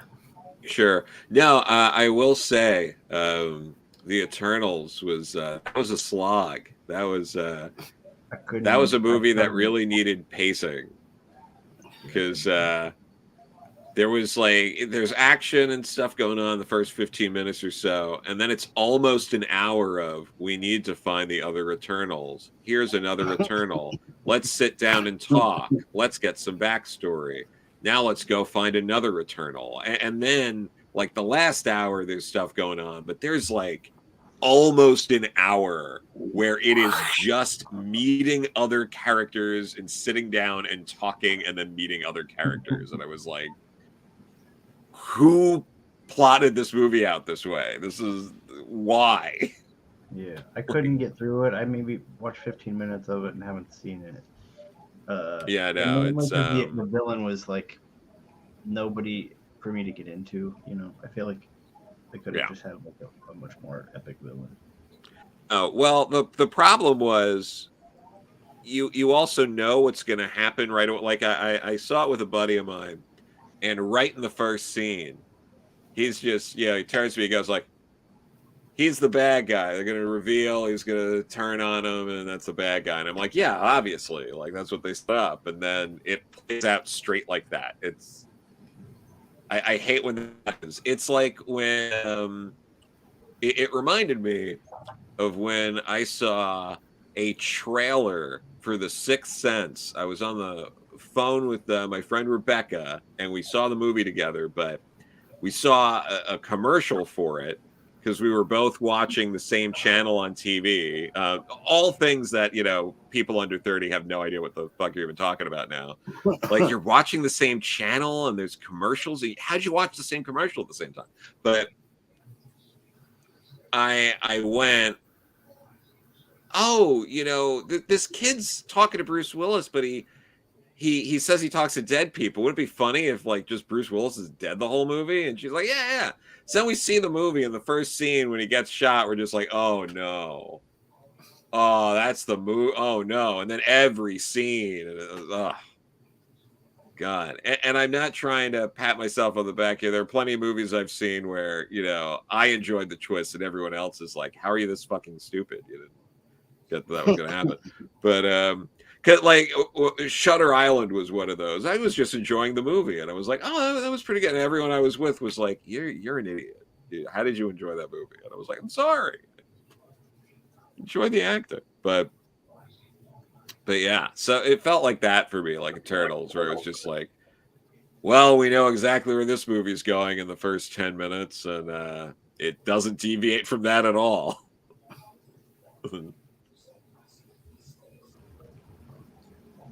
They just paid too much for them actors to have that crappy of a movie. Well, sure. Yeah, too many characters as well. For a short movie, like Eternals could have been easily just a TV show to get them to introduce the characters and know what's going on a little bit more. They tried to go too in depth with a lot of their characters to figure out who they are, and then led nowhere. And then introduce the Black Knight just to have him there. He did no purpose in that movie whatsoever. Yeah.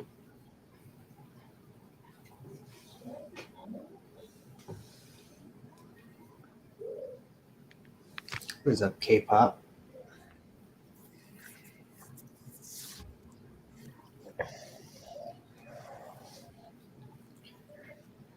So, are you more excited for Cocaine Bear then? I mean, yeah, probably. It's, is it going to be another Snakes on a Plane? I don't know. Isn't it supposed to be based on a true story or something? It is, yeah. I'd say very loosely based because there's sure. definitely some scenes that were. Well, yes. And sometimes, I think they even said that movie, God, that was a Richard Gere movie years and years ago, like the Mothman Prophecies. They were like, this is based on a true story. And it's like, is it? Okay, a bridge collapsed, but that was not of the whole real story. Isn't the Mothman Prophecy, wasn't that more like an urban legend type thing? Yeah, but there were elements of it that were drawn from something enough that they could get away with saying it was based on a true story. Yeah, a little drop, but that's about it. Funny story about the Mothman, though. Apparently, even though the Mothman's is sort of cryptid that people have used in other things, so much of the information about the Mothman comes from one book. So it is actually difficult if you wanted to do a book on that, because there's this fear that the people who have that are behind that book might come after you for using their material. So I've heard this from someone I know who is trying to get a book over the plate. People are just scared to take it on for that reason. They're really private about their material. Some I guess there's some sort of precedent that they set up that made people little weary on it. So who knows? So Stefan says that the bear didn't kill people in real life. So all of that is. So all it was I'm guessing all it was it did drop in the forest. And the bear did eat it and then died. I'm guessing the bear died. There's no way that he can eat that much. That would make the most sense. So anything between the bear dying and eating it in the movie is just pure speculation. You probably got to hit it. You know, a hiker or two, maybe. Oh. Did anybody see the indie movie, the indie trailer? I saw the first one a little while ago. I haven't one. What'd you think?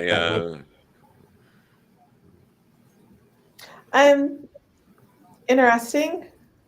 It'd be interesting to see how old Indy is, and it looks like they're bringing a lot of characters throughout the movies, so the early movies. So that's good nostalgia.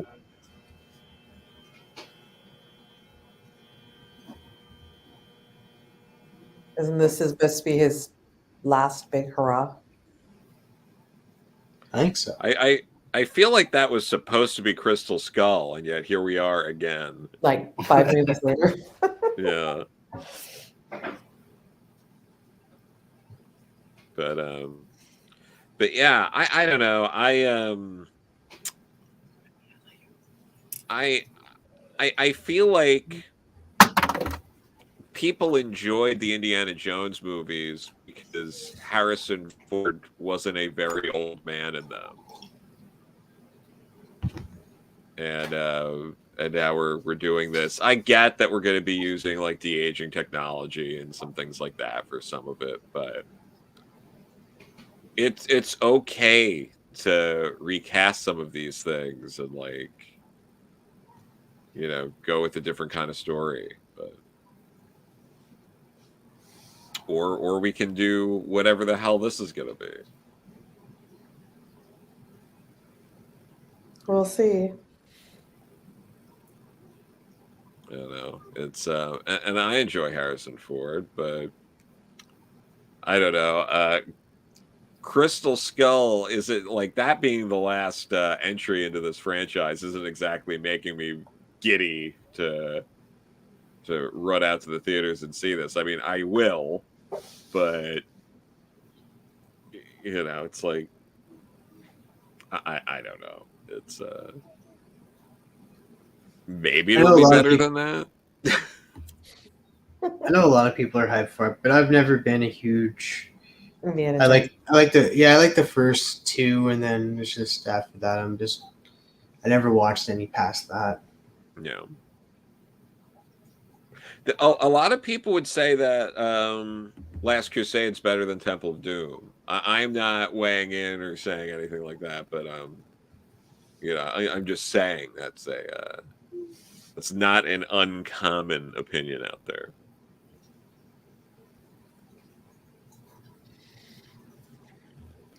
Sometimes the franchise seems too long.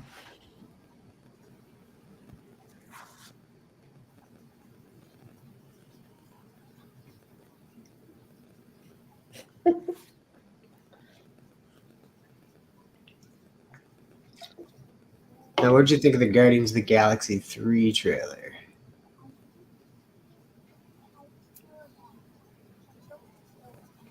I only saw the first one. I didn't see the new one.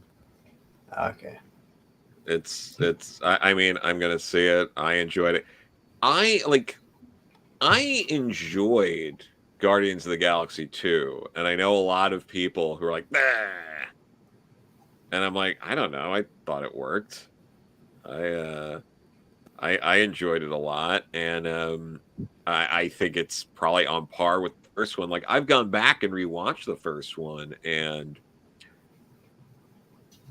it, for me at least, and your mileage may vary and all of that, I didn't think it was like as funny and like after like going back watching it again, I'm like, it's still good, but like I remember like the first time seeing it, like really being like immersed in it and really enjoying it, and then seeing it like again on like TV later and kind of being like, that's all right. Whereas I thought Guardians 2, was at least on par. with the first one, and expanded on certain things, and like obviously made changes to the source material and all that, like they all do. But I thought it worked. I don't know. So I'm looking more than probably anything since like Endgame. So I'm down for it. I gotta head out. You guys have a good, happy Valentine's Day. Don't forget tomorrow to get your penicillin shot. So have a happy Valentine's Day, y'all. Yeah. Have a good one, man. You too. What's up? What's up, Nick? How's it going, man? I was upset that the Guardians 3 trailer was only like 30 seconds in the Super Bowl, and they were like, oh, watch the full trailer online. I thought they were going to put the whole thing out there because every year in the Super Bowl we get a Marvel trailer, and I was kind of upset that that's all it was. But if you went and watched the trailer, it kind of leaked a lot, but I think that was okay. Like, I don't think it leaked too much. Like, I don't know if you guys caught it, but it was good. It was funny. But I do think it's going to end very sadly. Who do you think's gonna die? So, did you happen to play any of the games? No. Yeah, so like Telltale Games, who made the Walking Dead games, also made the Guardians of the Galaxy games. So it was kind of more of like an interaction thing where like you chose what to say rather than what to do. Nobody died in that, but it had the backstory of Layla and Rocket, which was really cool. In the more recent comics, like in the Infinity Wars, the recent one, well, not recent, it's like 5 years old now. Drax died, and I do have a feeling it's Drax. I know everyone is saying Rocket. I think a big part of me doesn't want it to be Rocket, but I don't know. I think Drax. That's my bet. I think so too. I think Gamora leaves. I don't think she's gonna die, but I think she's gonna walk off. Like I think Zoe is done. That's what you said. Now, well, you seen the trailer too, right? Like the most recent one. Do you think that if Star-Lord doesn't die, do you think he's going to end up with Nebula? No. No? I don't because I want, being a huge Star-Lord fan, like I have him tattooed on my leg, dude. Being a huge Star-Lord fan and reading all of his stories, I really want him to end up with Kitty Pryde. So I really want the X-Men in, man. I want him to be with Kitty Pryde so bad. It's a stretch, but right, that's big, what very big stretch. There, he's gonna end up with Gamora. She's gonna fall back in love.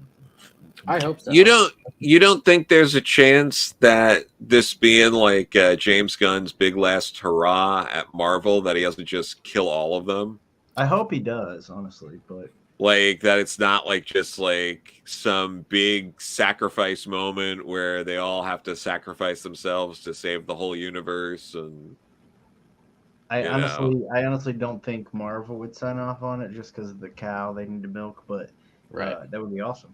Yeah, but I mean, they set up the multiverse, so who cares? Right? I mean, just do that and have them all back for the next movie because nothing fucking matters. Right. Yeah. I don't know. The James Gunn thing still leaves a bad taste in my mouth, but I don't know. What part? The kids or for DC, not for Marvel. But I mean, I also then heard like I was listening to, I think it was 22 Comics. He was doing his podcast, and how like when you hear James Gunn's side of it, like they didn't want Henry Cavill there or something. I hope that's the truth because I don't not want to like James Gunn, but at the same time, I'm kind of like, I'm a big Henry Cavill guy, so I really want him to be back. But it is what it is, you know. He's getting up there to be like young Superman if they're gonna do young Superman though. Like right. You can't. Right. Well, I mean, I don't think that they have any concern with money, so it's probably not a money thing. But they can obviously pay these new people the same rate they paid them for the first Superman, the first Wonder Woman. Yeah. But I honestly don't think that money's an issue. And I think James Gunn already had a story in mind. Like he had this story for a while. Then he pitched this to DC like years ago, and they're finally going through with it. And this was been his vision to do a younger Superman. So Cavill just never worked for that story anyway. Totally fair.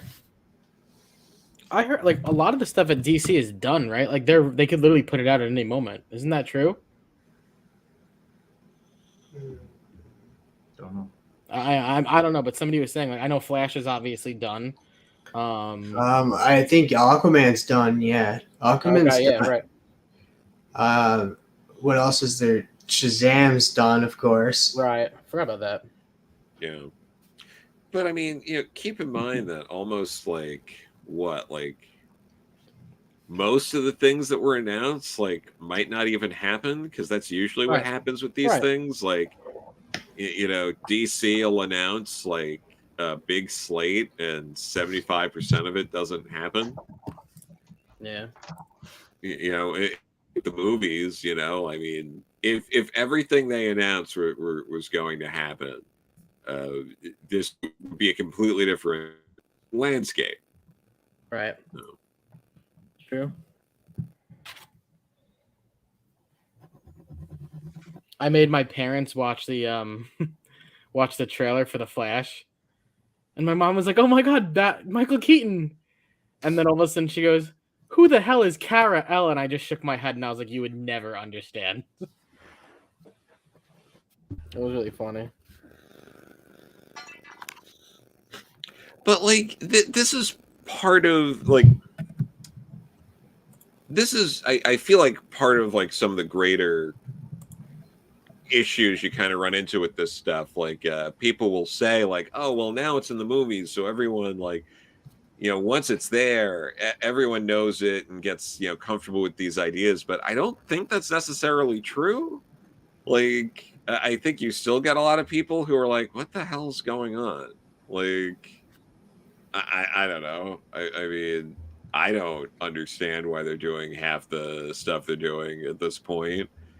I don't think it's a good idea to keep going so hard into the multiverse, and there's multiple versions of everyone and nothing matters. Like, why go that route? Why? I mean, the reason is it's like insert fan service here. Right. I mean, I understand why people go away home, but that was a genuinely terrible film. Like, it's fan service, but like if you're talking about like a movie and a structured movie, it's awful. Like that's what like Martin Scorsese's talking about. It's like it was like an amusement park ride. It was I'm going there, I'm getting my popcorn, I'm here for the spectacle. I can enjoy it as a spectacle, but it's not a movie. And that's the direction a lot of this is steering into. I mean, The Flash, how many people are there for the spectacle of seeing Michael Keaton, some of these other characters there? I mean, and that's bad. It's not bad to want to see these things. It's not bad to be like, ooh, I want to see Michael Keaton doing a thing again. But like, it's bad when that's like it, and that's the problem with a lot of this stuff. That's like, oh, that's why do you want to do that? Oh, I want to see Michael Keaton. It's like, oh, but it's a Flash movie and there's all this other stuff going on. It's a bad place to be. Yeah. Like and with like No Way Home, it made a lot of money, but how many people are telling you, like when you talk to them, it's like, what do you like about the movie? I like seeing things I saw before again. It's okay. Was there a really good like scene? Was there really good like moments? Yeah, this character I liked in another thing talked to another character. It's like, okay, like it's, but that's kind of where we are now, and it sucks, and I hate it. Yeah, no, yeah, can agree to that. It's God, it's yeah. We brought Sandman back to have a few lines about how he's sad and wants to see his daughter again. Great, thanks. Glad we wasted time on that.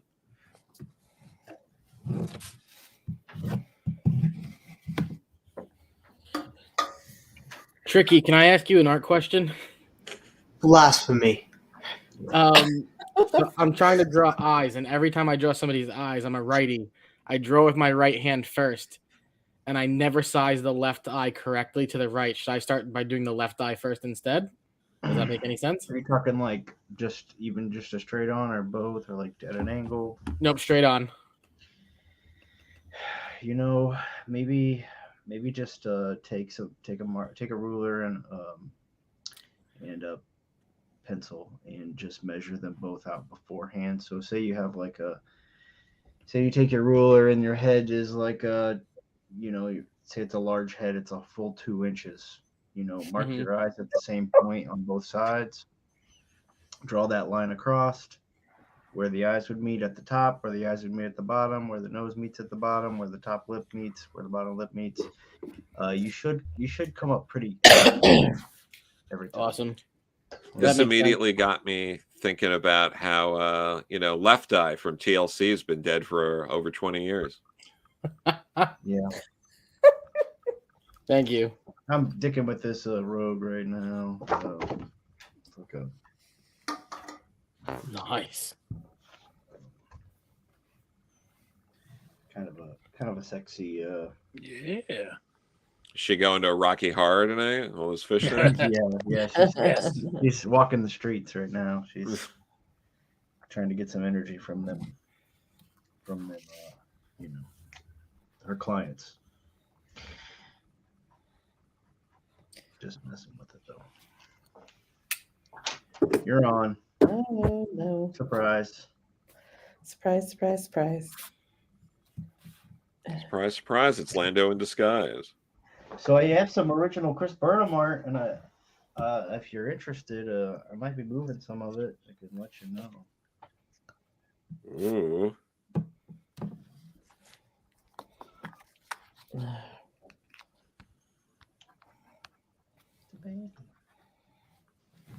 See what happens when Travis gets control of the show. Yep. There's a lot of silent moments when Travis can talk. Travis is in charge. It happens. Yeah.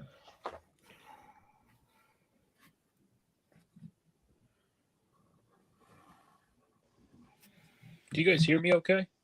Yeah. You're clear. Okay. Yeah. Man, I'm having such a such a horrible time with my old ass computer, so I apologize. You're good, don't worry. I'm like, now I'm on my phone, so I'm like, I just hate being on my phone because everyone looks so small, and I'm like, I want to like look at people, and I'm like, but then if I do it, then I'll be like, hey, oh, I like that shirt. That's really not, you know what I mean? Like, and then I'm just scare everyone in the chat. Yeah.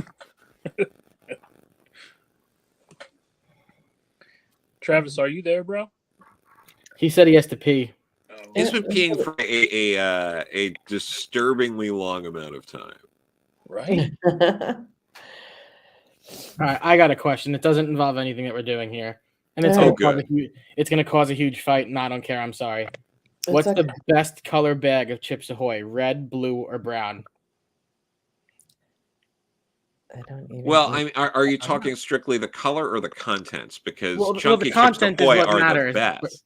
Right, yeah. It's chunky. You get a chunky Chips Ahoy. You microwave it just a little bit. You put some Yep. whipped cream on top. You're in for a good time. Yep. That is the right answer. I think the chewy ones suck. That red bag, go to hell. Yeah, Get out of here. Are they chunky or the brown I'm bag? out of here. Yep. yeah. The Oh, brown bag's the chunky. Yeah. It's chunky all the way. Yeah. The soft ones. It's like I get it. I get the appeal. It's like it's going for that like brown sugar sort of flavor. It's kind of like dense in that way, but it's chunky. Like hands down, it's no competition. All right. Just making sure. Yeah. Rock, like I like the red bag. I'm gonna go away now. Yeah. How is it that half of this stream is left? I have no idea. Everyone has to pee. Are they checking on Travis? Is that what's Well, there's Travis. Travis I is hope back. not, because he's back. Yeah, they're smoking in the boys' room. Oh, I see. Oh. No, I had to turn off notification. My phone started blowing up, and I was like, "Oh no!" You're an important guy, bro. See what happens. I forgot. I never use my phone. Travis, real quick, brother, can you make me Biggie size? Biggie size? I don't know about that one. Man. He just likes to look at himself. All right. So last night, if no one saw it, I'm going to finish working on it right now. But last night, if you missed it, Between the Lines, we had Scott Vaughn, S Vaughn 82 on. Awesome time. But I did this. This is Spider Punk as Charlie Brown. So I wanted to show this off again if you missed it. So cool. Yeah. That's cute. I like that. Yeah, little Charlie Brown Spider Punk. So It's really dope, dude. Hey, what up, Mark? Appreciate you, brother. Thank you. But yeah, so nice, dude. Working on that right now, trying to finish that up. John Stowe says he saw it. Oh, thanks, John. So now that we got Rosko back and Nick's here, two people that definitely want to talk, that love talking about football. What do you guys think about the football game? I thought it was such a good game, and the refs had to ruin it. That's the only way. I wanted the Chiefs. Don't get me wrong. I hate the Eagles. It's the truth. But the game was good, and it's the only sport where from start to finish, the referees can decide the winner. And I'm not saying that's what happened, but in the final 2 minutes, they decided the winner. Okay. So, to be honest with you, bro, that did not determine the game. True. The refs were horrible the entire game. I mean, there were many things that could have gone. So, I mean, to be honest with you, that game could have gone either way.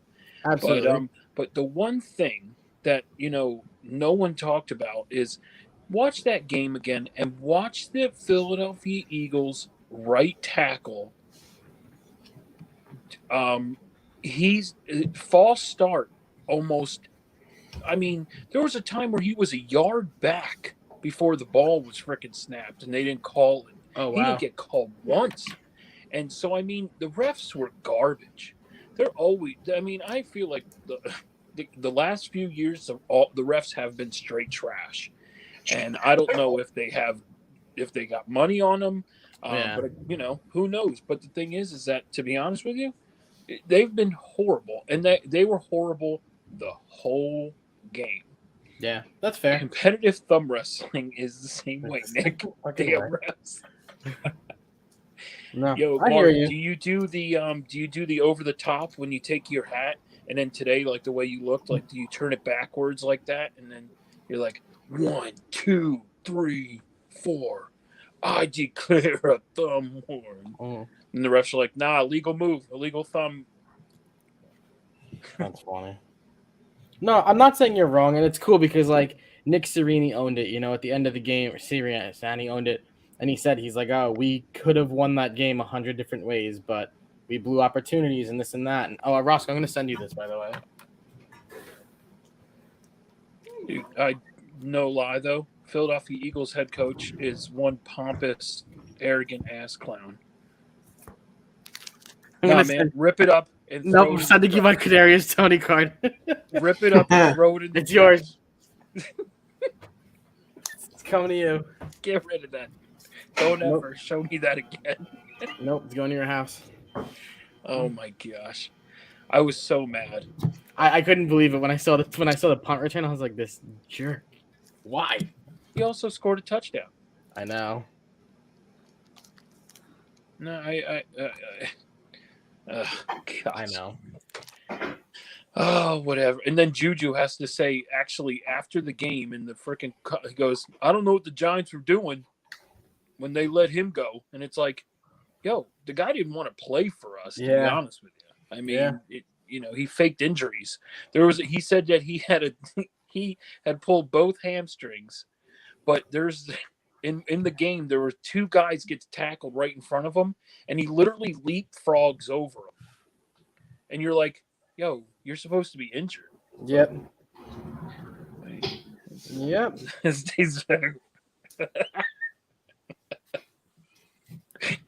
Yes, dominate the day, brother. Heck yeah. So, wake up, piss excellence, start the day. That's right. Yo, and by the way, Comic Journey was talking a lot of trash about us because he's live right now, and he was talking trash over there with him and actual Dracula. Man, I mean, of course they're talking about Travis, I mean, but but then they were like, "Yo, what are these guys talking about?" So you got to go back and watch it, but that's why Drac didn't join, because CJ went live. And Drax said that he didn't have anyone on his show, so I guess he felt bad for him. He didn't say that, but I mean, it sounded like it. But he just felt bad that we had so many people on our panel, all the cool people over here. Bless you. So whatever that was. Yeah, I don't really know what we're talking about either, honestly. Oh, that's where Tricky went. Tricky dropped out of our chat and is now live with CJ. What? Yeah. I was like, wait a second, where did Tricky go? That son of a bitch. I don't understand any of this drama. I don't know what's happening. It's just a guy in the community. He's live right now, and but he was like, hey, what are they doing over there? And they started watching us, or started watching the show live on his channel. Why do people do that? That's so weird to me. It's like, I guess I get it, but also I don't. I know it's very profound of me to be like, on the one hand, I get on the other hand, but okay, I see why they're making fun of the stream now. I'm sorry. I get it. It's all good. It's it's all fun. I thought he would have came over here though. Usually he would come on our channel, but I don't know if Travis sent him the link or not. Right, Travis? Yeah. No. Well, Travis not there. This stream definitely had the better thumbnail. I can tell you that.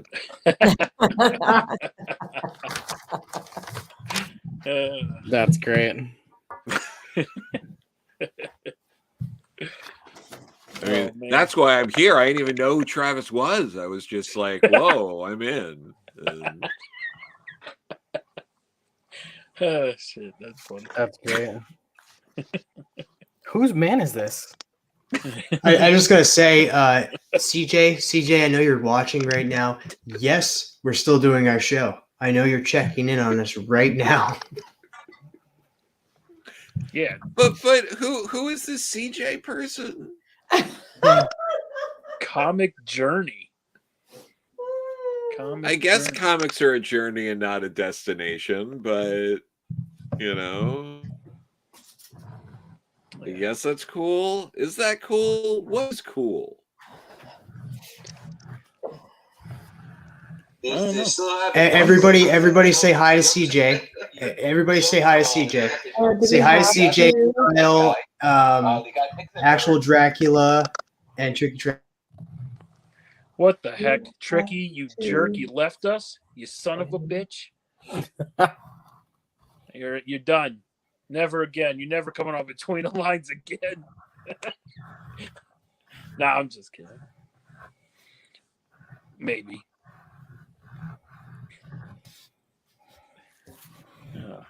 But here's the thing. I don't know. I don't think I know Comics Journey. That might be the cooler crowd. I might have made a horrible mistake. I don't know if that's a cooler crowd with Comic Journey. Yeah, if you like 4 other people. No, I'm kidding. I'm being a jerk. Well, no, But yeah, I don't know. They might be great. I might be wasting my time here, withering on over here when I could be thriving. Oh my goodness! Over. Jeez, Wow. everyone's gonna leave us. Whoa, Everyone's gonna leave us over to Comic Journey. Do you hear this, Travis? there's 7 people watching Comic Journey. He's DMing Joe right now. I'm one of them. He's DMing Joe right now. He's like, Are "Come on you over. one of them, Check this out." TM? Don't fall for it. Don't fall for it. Let's see. Is that where Tricky went? Tricky's out. Comic Journey page Tricky more than we did. Rosko, you should put the proper names on there. Nick the comic nerd. And TM, of course, doesn't show his face. Yeah, Roscoe's looking different from that angle. Doesn't he? He looks he doesn't look quite Roscoe-ish. He's on his phone. He doesn't look as cute as he normally does. What? What a jerk. What happened? It's What just has- the angle. This Joe guy, he's got like a good radio voice. Does he? Don't listen to him, Joe. I like this Joe guy. Let me put I- his voice up. Let's see what he sounds like. TM, of course, doesn't show his face. Yeah, Roscoe's looking He's listening to us. You are in his chat. I've been told for years. That's hilarious. Thank you, I've been Pete, that told- you are my honey too. I've been told for years that I have the perfect face for radio. So Perfect face for radio. yeah, I it's get a it. joke. You see? Yeah. There you go. We have just- jokes here. It's, we got jokes. So since CJ and all of them, I just want to show you guys this photo again. This is for CJ. There you go. Pull up Nauman's latest video. You want to have a good laugh, watch Nauman just be like, We don't want to watch Nauman's latest video, Kyle. Yeah, Tricky's on CJ's. Yeah. He left us. I seen. You know what I love about that picture you just posted? How's that little triangle? Stands up there. I love his hat in that picture he just put. The hat. Well, that's what I was gonna say. I was like the lack of modesty, but also the like. But I gotta wear my cap here. I can't. You know what? Did you feel naked without it? Is that? I did. I was just like, you know what? I'll just do a little. I was also wearing socks too. Like I had socks on and a hat, but you couldn't see my feet. Okay, but yeah, no, that's good. You got it all. You know, you were like, well, it would be vulgar if I wasn't wearing a hat. Yeah. Well, how they know it was me? Yeah, for sure. So I thought Nick was going to do a photo shoot right there. No. Yeah. No, I feel like you've been milking that photo shoot for a little bit now. I've been seeing I feel like you posted those initial pictures on the Instagram. Like it's got to be days now, right? Is this just gonna be? Is this gonna be your 2023? We're just gonna be naked photos of me. And naked pictures in heavy rotation. Was that like your New Year's resolution? Is that what's happening? No, it just kind of happened, I guess. Just one time I was in Legion's chat and they were talking about photos and stuff, and like the dad bod revolution. Like if you look back at Circumstance's video of him dancing with slabs, and then Comics of the Bay did the same thing, and then other people just started following suit and stuff, and it trickled from there in a chat one day in Legion's chat. And I was like, "You wait, I'm gonna do a whole Burt Reynolds pose on the couch with a slab," and then it just happened. K-pop wants to know what you're drawing, Rosko, and Nick. Nick's drawing something too. Okay, so my takeaway from that is you're a follower. 1 second. That's what I got out of that. I'm a follower. Yeah. I'm kidding. We're all followers, in a way. But no, it was just I just wanted to join in the fun. More of not being a follower, but more of joining in the fun in your own little way, and then starting my own little trend in a way. If you're doing pictures like that, try avoid using the word little and small so much. There ain't nothing small in that picture. Just that's for sure. Just there's a psychology to this. Finishing this up, KP. See, I want to know what else are you doing to that? What are you shading? Yeah, I need to shade, but like I just finished the cuffs, like I made the cuffs black. Gotcha. Yeah. So, but yeah, I got to do shading and stuff like that. Nice. Okay. Yeah, I don't like this angle of me now. Now that they say it, I'm like, ew. It's not the worst angle, No, but you're fine, dude. That's I get it.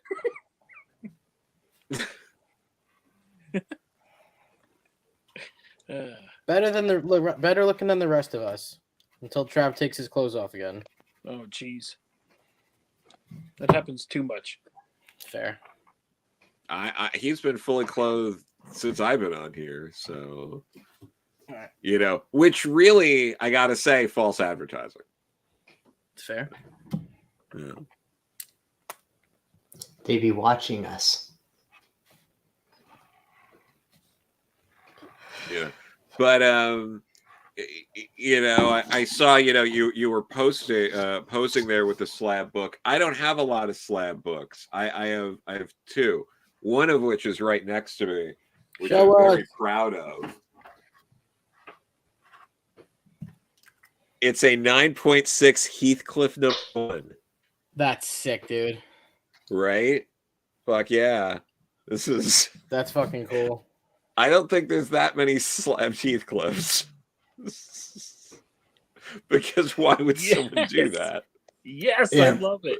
Rosko's freaking out now. Oh man. I think that would probably be the only comic on the census. Yeah. Only one. CGC got that and was like, all right. That's awesome. That's really cool, dude. Love it. That's amazing. That's the way I collect right there. That's all me right there. Oh yeah. I'm about this. I want to send him my Darkwing Duck issue #1. Do it. Yeah. The new Dynamite one, or are we going back away? Oh no, original OG 4-issue miniseries. Yeah. There you go. That's it. Yeah. It's a beautiful copy too, so that's why I'm like, I gotta get that slab. And I also have Gargoyles too, the old school one too. So, and they're both beautiful. So nice. Those two will definitely be slabbed and up on my wall. Yo, what's up? Yeah. Yes, Heathcliff. See? What up, Nowhere Bound? How you doing, bro? Yeah. I bought myself a Valentine's Day gift. Ooh. What'd you get? Oh, that's cool. That's the first place, Oh, who let this guy in? CJ, the ratings What do you war got is there? on. What's this about a ratings war? I don't know anything about that. Apparently a ratings war. Did we I see. Did we trade Tricky for Drac? Is that what happened here? I think that's what happened here. No, well, the thing is that like I was over there, and it was going okay, but then I saw how much fun you were having over here, and I thought, oh man, I'll have to come over there and shit all over their stream if possible. Well, you're technically still on their stream because they're just over there streaming us. So let's be honest. And they're checking out the chat now. He's all worried now. Right. Who's checking out the chat? So now is the part where they have to determine whether I'm a double agent or not. Right? He's now saying, am I playing both sides here? I don't know. This is funny. That's for me. That's for me to know, and nobody to find out.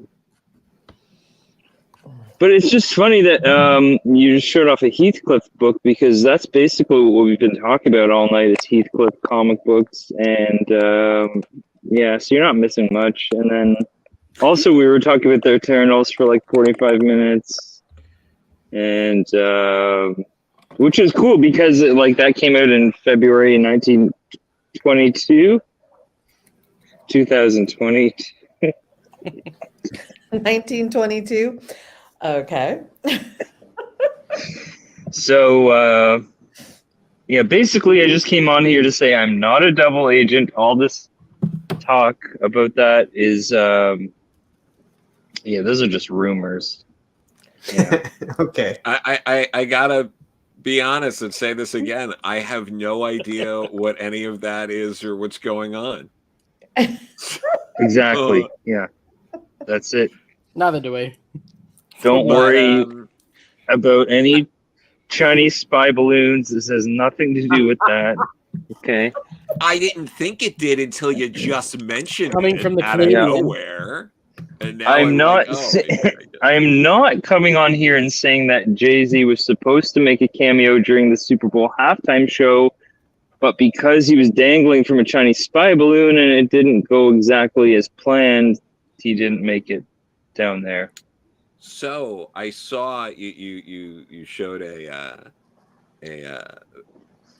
chat there earlier from Dupe of Ecstatics, which is great. Hey Dupe, big fan of your comic. I have an omnibus within arm's reach here. 1 second, because I gotta show you guys this because fucking love this thing. But I got a few signatures in here, including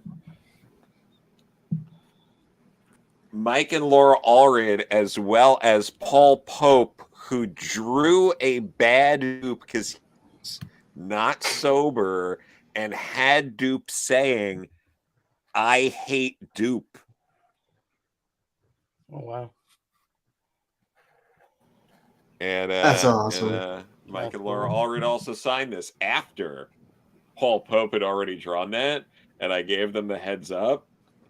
I was like, "Hey, Paul, drew something here already," and they open it, and Laura Allred just looks at it and says, "We love Paul." And that was all she said about it. It's riveting stuff. So. But yes, this is I love this run. It's very good. Those Allreds know how to make a comic. I'll tell you that. I love Dupe. Well, I love Dupe too. Mike Allred signed a bullet for me, and he wrote Rosko's name on it. And again, I'm not a spy or anything like that. What? You look like one. You look like you're hiding in a tunnel. No, I'm just a simple man. I'm a simple Canadian man, like Travis here. If he has you kidnapped, because you seem like you're like you're trapped somewhere. If he has you trapped, blink twice. I never blink. That's something a spy would say. Is it? Oh shit! It is, isn't it? Yeah. All right. No, but I'm not a spy for anybody. Least of all Canada, and I'm definitely not a spy for the Chinese government. I just want to state that once and for all. So please stop saying that. I think thoughts on that, what a spy Rosko? would say. I mean, pretty sure. I never blink. I never sleep. I don't eat. I eat. Well, I eat whenever I eat when I'm hungry. So. Oh, that's good. Yeah. And I sleep when I'm tired. I'll put it that way. If I'm not tired, I won't sleep, but I'm tired. Usually 11 p.m. I'm tired, and then maybe I'll go to sleep. But other than that, I never sleep. This sounds like a bunch of spy talk to me. Yeah. Well, If I've ever it heard would. some.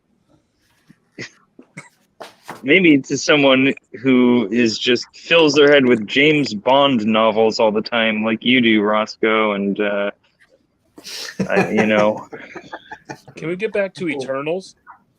Right. What? The 1992 hit classic Eternals, starring James Bond as and Wesley Snipes. Speaking of James Bond in the early 90s, y'all remember that cartoon James Jr.? James Bond Jr. The yes, dude. I not only did I watch James Bond Jr., I had some of the action figures. Nice, yeah, same. Yeah. It was weird. The 90s, okay, so you had James Bond Jr. There was Yeah. also a series of video games, I want to say on Sega Genesis, called James Pond, where he was like a tadpole with like powers. He could like stretch himself. I only played James Pond 3. I swear I'm not fucking with you guys. It's a real game. Look it up. It sounds like something a spy would say, but okay, I believe you. James Pond. And James Pond, yeah. James Pond. That actually sounds kind of familiar. They call me Pond. Yeah. Yeah, but the thing is, like, it was like a weird, like, fantasy, like, platformer. It had nothing to do with being like a spy. It's like, did you guys just think of this pun and then you had to run, like, you were like, we don't have a choice. We have to make this game now. It was that drunk night. Because that's so what they it feels like. they just based the name of the game on a pun of James Bond, and then they just completely threw away the whole secret agent spy thing. Threw that out the window. James Pond, underwater agent. Okay. But he wasn't really like it didn't go that much into the spy stuff. It was like a platformer. Yeah, like was that on Super Nintendo or something? This was a Sega Genesis thing, so it was like Genesis. A lot of those games were cross-platform. I think probably one of the best cross-platform games there would have been Earthworm Jim, though. It was. He's such a groovy guy. Yeah. I remember Earthworm Jim. Yeah. I had the action figures because they had the cartoon on the WB. I was all in. I owned all of those figures. I owned the stupid fucking Pocket Rocket, which is a horrible joke. It's not appropriate for kids. I enjoy both the first and second game, even though the second game was like weird. There weren't as many like boss fights. You just like the last level, you just race Psychro, and then like that's it. He was a fish. Yeah. Didn't they bring Earthworm Jim back in video games as well? Like recently, in the last I want to say 5 years. I think they did. They were working on Probably. something. I think it came out, but I'm not sure. But he also appeared in what was it? Fighter 63 and a third on 64. He was one of like the characters you could unlock, like Earthworm Jim. I really enjoyed the Clay Fighter games. I feel like my favorite was Clay Fighter 2 Judgment Clay, but like Clay Fighter 63 and a third on the N64 was also a wonderful time. Yeah, now you're talking about games I haven't played, well, since they came out probably, so I can't even remember. I know I played Clay Fighter 2. I know I did. I just can't remember a goddamn thing about it. Yeah. Well, there was I remember playing Clay Fighter. Snowman. Yeah. You had Mr. or Tiny. Yeah, Tiny is like the big rest. Wasn't there like a banana guy, like Nana, and he was like I want to say there was like a banana guy too, but yeah, it's probably those were fun games.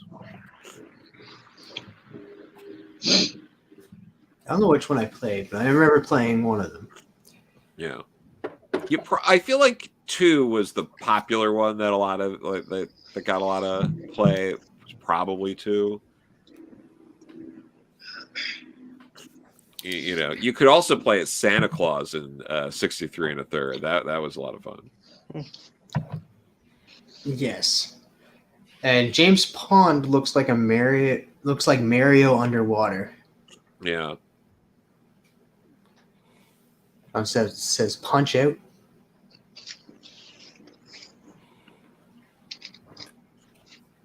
Speaking of games, since we got two new people here, Nick hasn't talked about it, and Drag. What do you guys think about the Mario trailer? You guys excited? I've never been more excited for anything in my life. My entire life. I'm 30 now. Never been more fucking excited, dude. Yeah, and it looks pretty cool. Yeah, I don't know. I'm not as excited about Mario as I used to be, but it's definitely definitely captures like it looks like a perfect movie version of Mario. Absolutely. Yeah. I'm not super thrilled about Pratt not doing the full Italian thing, but at the same time, I just don't care. I think it's going to be so good. Yeah, it was a real Mamma Mia moment for me, but yeah. You know, but no, how about this? In terms of gaming, peak Mario for people, because I feel like you can go in all sorts of directions here. Like what Mario is? It's like easy. That's like your best for you. Okay, Easy is well, I want to say easy because it's like kind of like 3 games tied, but Super Mario Brothers 3, Super Mario World, and the first Mario Kart, I would tie as So all good choices. I'm a Mario 64 guy. That was the first one I had, was for the N64. But I also do love, my favorite of all of them is for the Nintendo Wii U, which a lot of people didn't have, was Super Mario 3D World, which they revamped for the Switch. And it came with a new version called Bowser's Fury, and that was a lot of fun too. Okay. Nice. I'd say Mario World, Mario RPG. Oh, Mario RPG, that's so good. I'm gonna date myself here. I got Super Mario RPG after I finished 5th grade. That was my gift from my parents after 5th grade, and I played that game so many fucking times. It was really good. And then the next one would be Paper Mario Thousand Year Door. Okay. I like that one more than the original Paper Mario. Okay. And that was for games. You know. Yeah. No, it's tough. Like for me, Super Mario Brothers 3 is tough to beat, but I'll also say Yoshi's Island. I loved Yoshi's Island. I've replayed that quite a number of times. I replayed it in the last couple of years, and I love that game. Just like design wise and all of that. Just like the mechanics, the level. The music was great in it. The only thing that I couldn't stand half the time was the baby crying. That's fair, but yeah, I mean, I really, the baby didn't cry that much if you were good at it. I was apparently bad at it. I think I got to pick for me. I think I got to pick the first Super Mario World because, Super Mario Brothers 3. I played that endlessly. I played that so much, and I thought nothing will beat this game. It was one of the best games on the NES. Oh yeah. But then Super Mario World came out and it blew my mind. And and they kind of Super Mario World, like they basically kept that aesthetic throughout up until now. So the first Super Mario World. Yeah, no, it's a really good game. I don't think I don't think anyone could really disagree with that. You'd be hard pressed to find someone who'd be like, fuck that game. It's a lot of fun. Absolutely.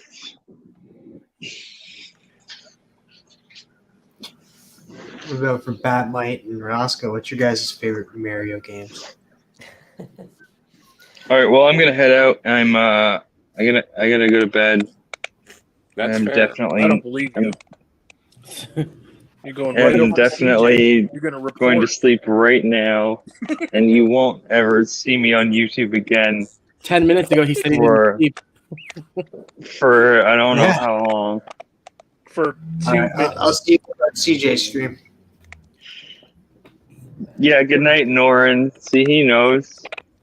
If you want to see me on YouTube, you gotta wait like probably a couple days or something. Good night, Uh-huh. Dark. See you, Adrian. See you guys later. Take care, Jack.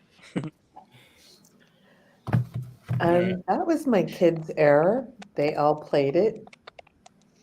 So I didn't. I am Well, what about Mario Donkey Kart. Kong? Mario was in old as Donkey dirt, Kong. so My game was Mario Kart. Super Mario 3 though was like I had, on NES. And then, but to be honest, Mario Kart, I loved playing Mario Kart. Even as it's just I feel like you could play it with like anyone. Like it doesn't matter what age. You know what I mean? I think that's such a just a fun game, you know what I mean? So Yeah. that son of a I knew it. Although I don't know, Mario Kart, and I have the most recent one as well. I think Mario Kart's really fucking great. Double Dash was an odd entry. Yeah. I thought like it was one of those things where like I remember like playing it with people and I felt like we all had to like convince ourselves it was good. Like we were like, oh no, it's as good as the other game. It was just I don't know. It's like it's good to think outside the box, but that was a weird one. Yeah, it was a bit of a stretch. Yeah. Trying to involve the 2 players in one cart. Yeah, it was like what, no. Like I'm glad they like really haven't tried to go back that route again. Yeah. Mario Party is where it's at. Which one? 2.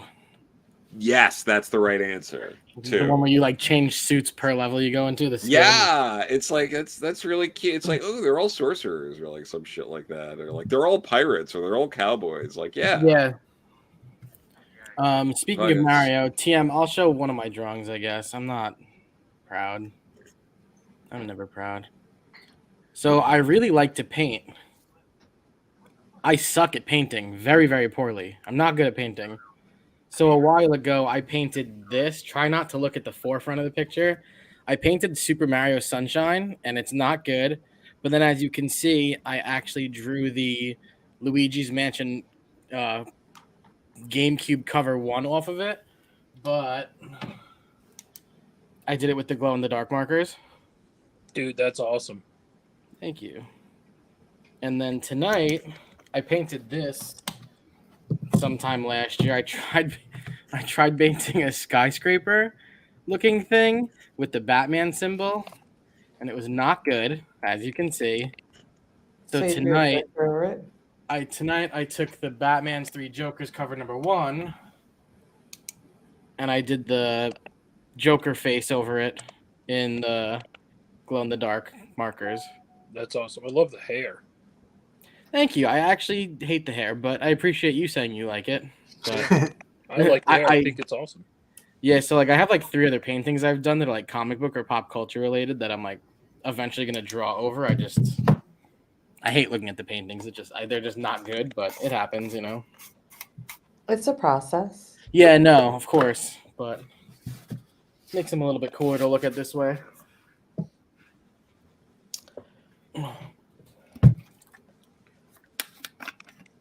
But yeah. I think the only painting. Let's see.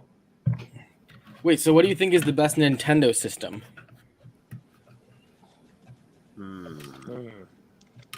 I'm a big GameCube guy. Unfortunately, now like to buy one, it costs like $2 bajillion. Gamecast. Oh, Gamecast, Rosko. Dreamcast. No, do you ever see oh gosh, what's the name of that movie with Jamie Kennedy? Where he's pretending to be a gangster. Oh God, yeah, Malibu. I know. Malibu's Malibu's Most Wanted. Yeah. Remember when he goes, oh man, he's like, what do you got? He goes, I got Gamecast. He's like, man, you either got GameCube or you got Dreamcast.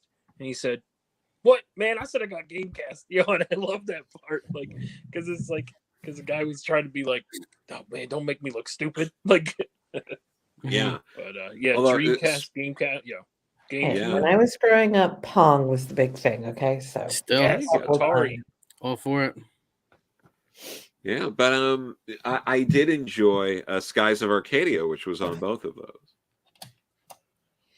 That was a fun game, I thought. I haven't played it since, but I would given the opportunity. One of the hidden driving games of all time is Crash Bandicoot CTR, revamped for the PlayStation 4. Nice.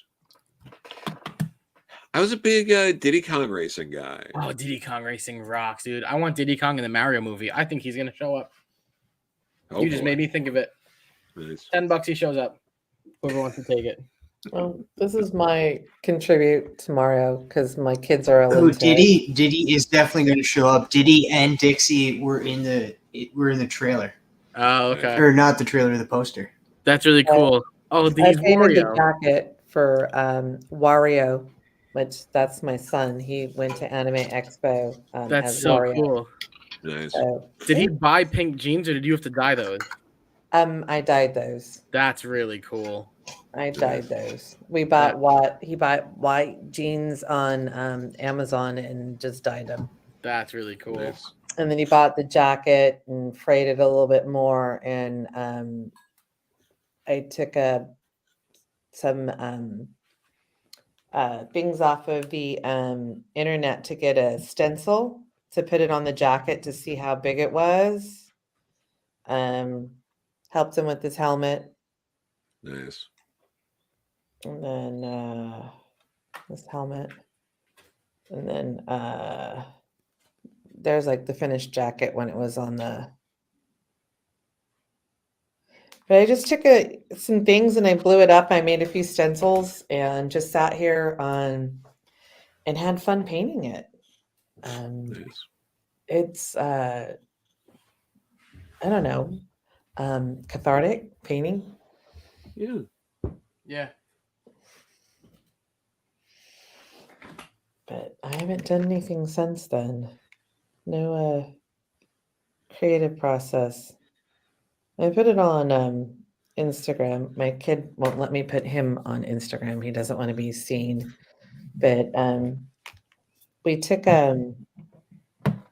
he was really big into R6, Rainbow Six Siege. And I guess he used to play the game a lot. And we took a Nerf gun.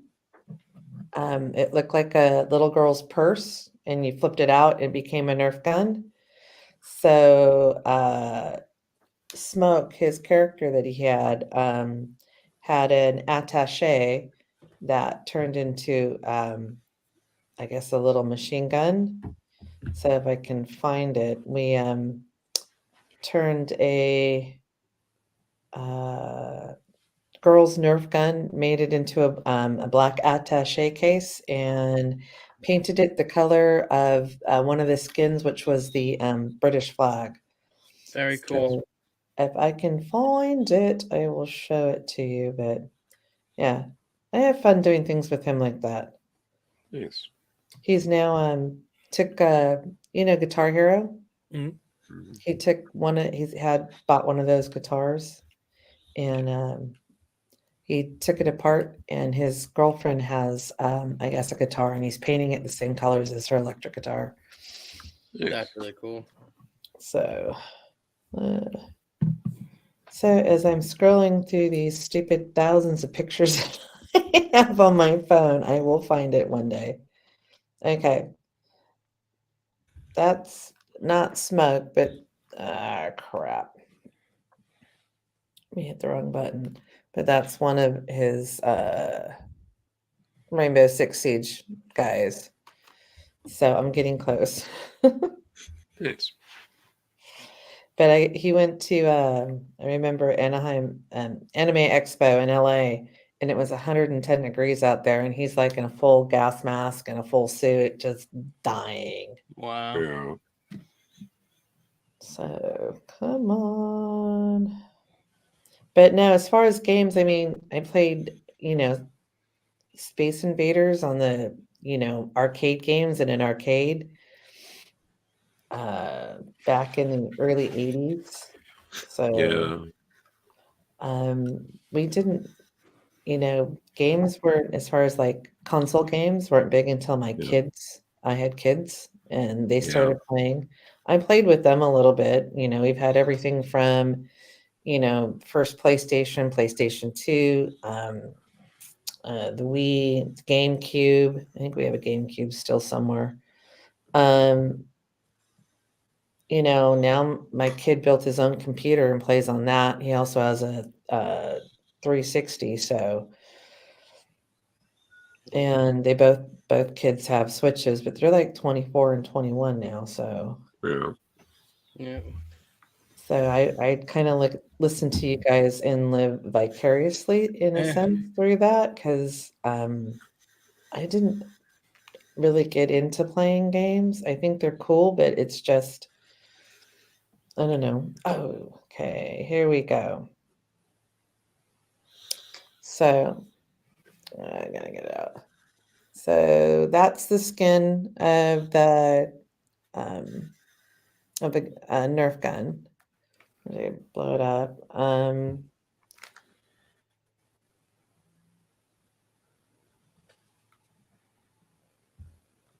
So that's another view. It's standing up. Wow. And that's him as Smoke. We load off smoke bombs. That's what he wore in the 110 degrees? Yeah, that's what he wore. Oh, no way. Wow. He was dying. But yeah, there's the Nerf gun. That's really and it cool. folds up into a little like purse, Mhm. like a little attaché. It was pink and purple and white. I don't think I have any pictures. No, that's just a little more detail. Come on.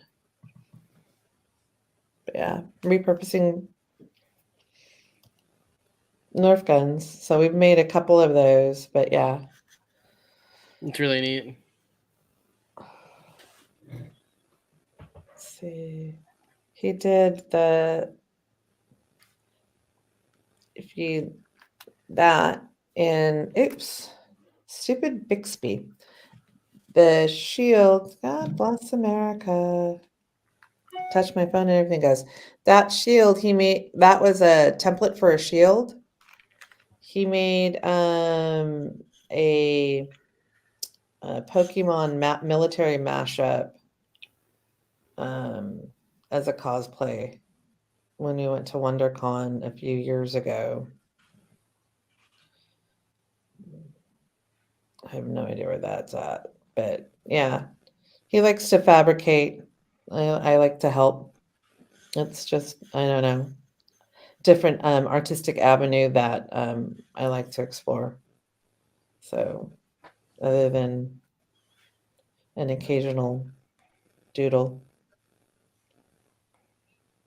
or paint night, as you were showing your paintings. Yeah, fun.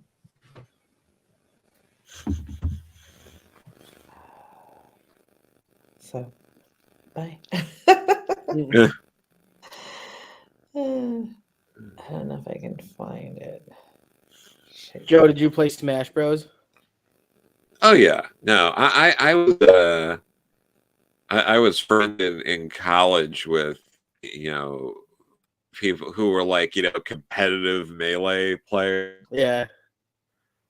that got exhausting. I mean, Yeah. I did well enough. It was nice because I would inevitably like go on dates or something with people, like meet them, and like because I was like playing with people who took it that seriously, like casual players would be like, "Oh, you want to play?" And I would like destroy them because that's like I was dealing with people like that. But That's funny. and then Brawl happened, and everyone was kind of like, "I think we're good on this, right? We're done. We're ready to wrap this up. Call it a day."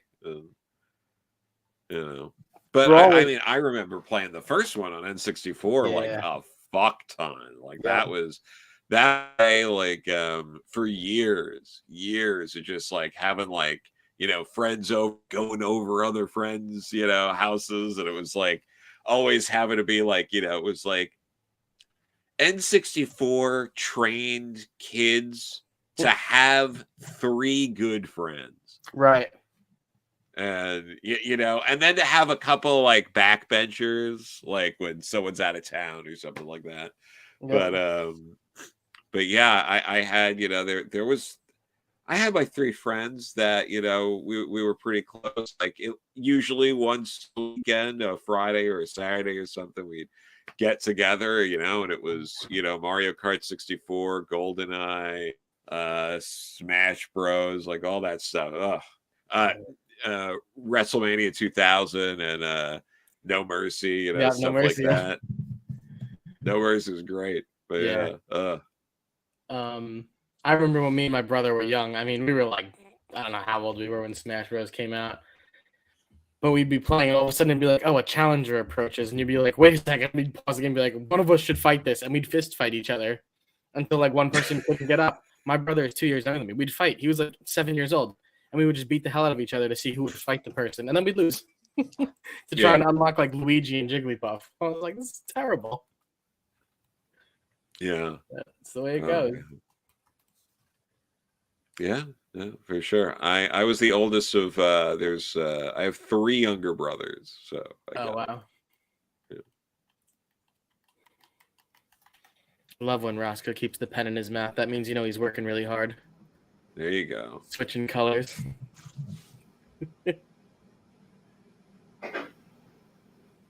It's funny. I keep wanting to grab my mouse to like unmute me because I'm so used to my computer. So I literally, every time I go to mute myself, I go to grab my mouse and I'm like, all right, why is it not working? I'm like, I'm just trying to, I added the shading to it to make it look a little more, but now I'm adding a pocket. Of course. Why not? Yeah. Exactly. Yeah, why not? Why not? I mean, he needs a pocket, right? I mean, so anyway. But yeah, I forgot. I'm gonna add a couple like pins on him too. So. Oh yeah, you got space on both jackets. But yeah, I'm just adding some shading. You see the shading in there just to make it pop a little bit more. Still got to do the eyes. There you go. So, yeah. Very cool. Somebody already bought this. Nice, dude. Awesome. Hit me up right after the show. Hey, if you're selling it, I claim it. And I was like, all right, man, it's yours. I was like, I just got to finish shading it and stuff. And so I think it's coming out way better now that I'm shading it. I think it's given more definition.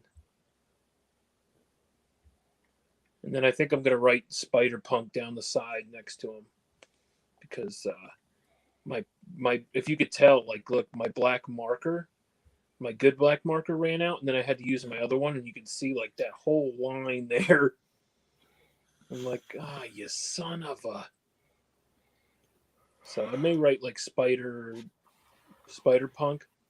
but anyway, yeah. So that's what I'm working on. Nice, dude. When I first saw it, I thought it was Spider-Ham as Spider-Punk, and I was like, oh. And then when you zoomed in, I was like, oh, it's so much cooler than my idea. Because I was going to do Spider-Ham, and then I was like, I'm never going to be able to do this. And the time that I did it in, I was like... That is way cooler though. Doing Spider, it would have been Spider Ham. I still gotta post all of those photos on Instagram. So Man. I'll be back. I'm gonna go do that. I only did it because I don't know. Do you know Spider Punk's real name? I do not. It's Hubie Brown. Okay. Right? I believe. Sure, you could tell me anything. Yeah. I'd be Nice. like, All yeah, right, his name is I'd be like, yeah, that sounds right. Yeah. So it's like Charlie Brown, maybe, I don't know. Like, but no, I originally was working on a piece before, like, and then what happened was I started inking it, and then it almost fell, and my hands are crippled. So when I went to grab it, I literally the ink just went through like my hand, and I just ruined the whole thing, and had to redo something. So it's like, shoot, man, I only got an hour before the show. Yep. So, but I think this came out way better. Yeah, it's awesome. There you go. And Nick, I don't know if you know this, but I'm throwing Travis under the bus here. He didn't show your picture last night.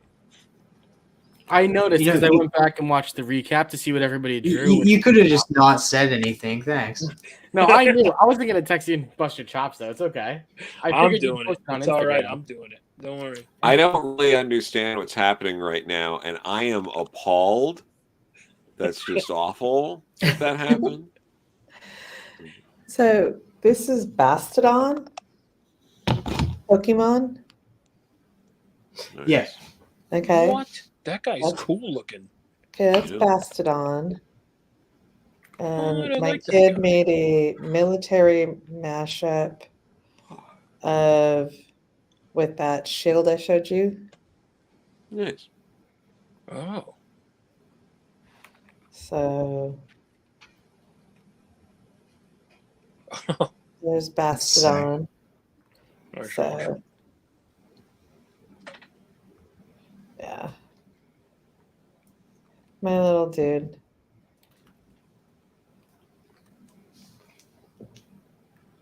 Gets in the garage and fabricates. That's cool. Ooh, Nerf gun mods.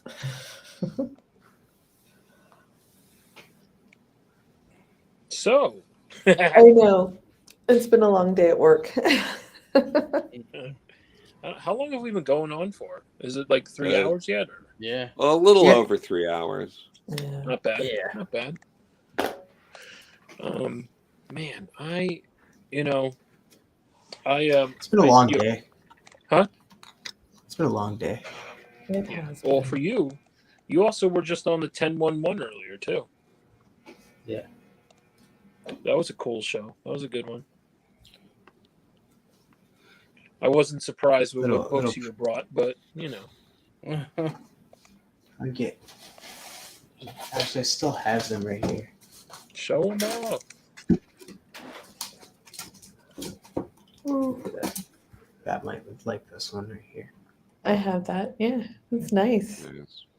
The wraparound one. Yeah. The fold out one. I brought some. Of course, I had to bring some Beast Wars action. I'm so excited for that movie.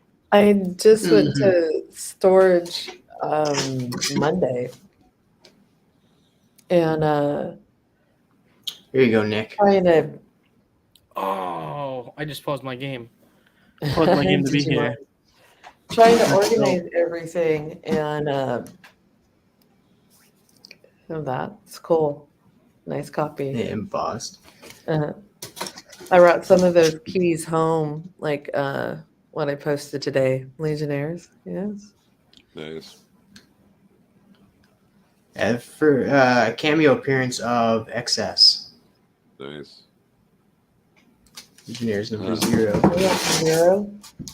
The Legion's just I had so to bring good. We might dare chew Harley Quinn.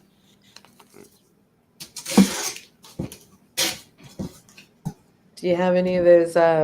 Eclipso. You need to get a House of Secrets. I Get his do. first appearance.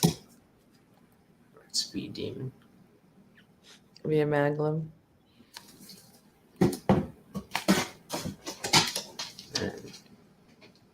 Nice. That's I a don't great know how one. long snail mail takes, but hopefully you'll get yours soon. Oh, the Vengeance. Mm-hmm. I'm excited. Thank you so much. My pleasure. That's like the second book because you sent the I sent Angela. Yeah, first Angela. First Angela. Appreciate that. What are you playing, Nick? And you Crash CTR, Crash Team Racing. I ended up putting it into the PlayStation. It's like I Okay, showed You're back. like, I'm gonna show this game off right quick, and then play. you're like, oh, I'm just gonna play it. Oh, when you buy them for cost. It's just been in my storage since I bought it. You know, I'm not here to Yeah. spec or to make money off of it. Unless I could trade it for something. But I have Yeah. other books. You know, I still have my the only Heir of the Empire that I have is the first one. The one that's the only one worth it. And that's like in a 9.4 raw. Oh wow. I have, Saga 1 through 6. Saga 1 still white, clean, about a 9.4. So. You and get the then I first have Dead all- Man too, which is fantastic. I have that. That's nice. I like it. It took me a while. And you got the first Eclipso from House of Boy Secrets. Johnny up. Yeah, House John of Boy. Secrets. Yeah. House of Secrets on IG. I got let's see. I just picked up. Hold on. Let me go get it. Hold on.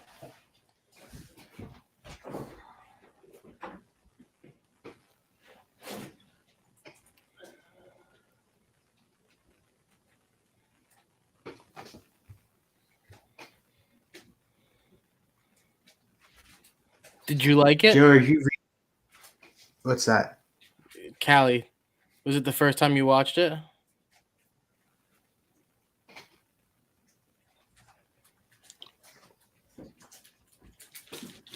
Oh, Blue Hellion, what's up? What's up, Blue Hellion? Hashtag Blue Crew. So you said first Dead Men. There you go. Wow. Nice. That is so clean. But I just picked up. Nice. Oh, there you go. Cool. Let's see. First time Swamp Thing meets Batman. Nice. I just read through those I got the Absolute Edition, and that was a lot of fun. Bernie Wright's and goodness right there. Oh. Second Silver Age appearance of Penguin. Nice. Of course, me and my witching hour. Third appearance of Black Orchid. Right. 10-Eyed Man, and this is so nice. It's so hard to keep a black cover black and not chicky. But look at that spine. It's so nice. That is a beautiful 15 center. And then There we go. there you go. That's on your way. Nice. But, no, I didn't pick that up. I've had that one for a while. The Vengeance of Bane. But I just brought them out of storage. But I was just really happy to get. I bought the Swamp Thing 9 and 7. First appearance, first time Batman and the Swamp Thing meet, and they had a, I think I got him from low key specs, and he had a one, but it sold. And Puma Thurman said, "I got one. Are you interested?" And it was a good price. It was a decent price.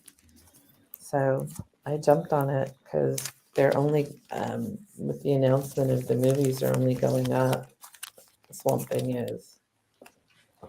And then this one, I was hunting for it. I had a friend find one for $10 at a Astro Wizard. Found one for $10 at a antique store. It's like, how lucky can you be?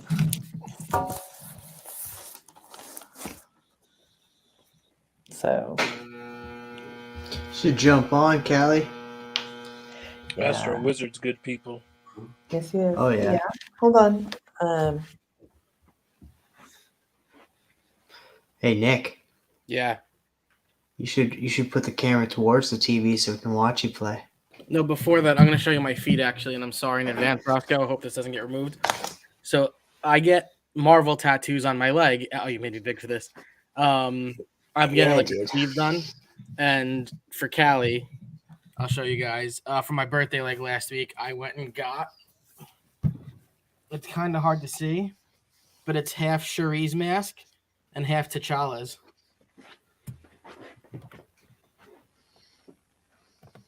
It's not colored yet. She still has to color it, but Dude, that's awesome. thank you. It was my idea. I was actually really shocked how it came out. Yeah, that's dope, bro. Yeah, it'll be colored in like the gold and the purple on it too. So Yeah, that's dope. Venom and Carnage, let's go. Hey. That's all. All right. Well, hope everyone enjoyed Nick's crotch. I mean, new tattoo. Whoops. New tattoo. Excuse me. That's great.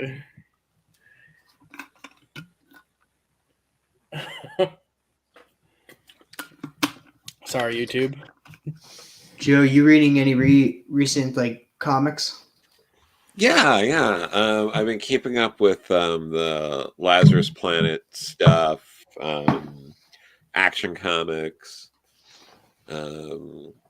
Trying to think what I picked up Harrower, which was the new like Justin Jordan Boom comic. Trying to think, there's,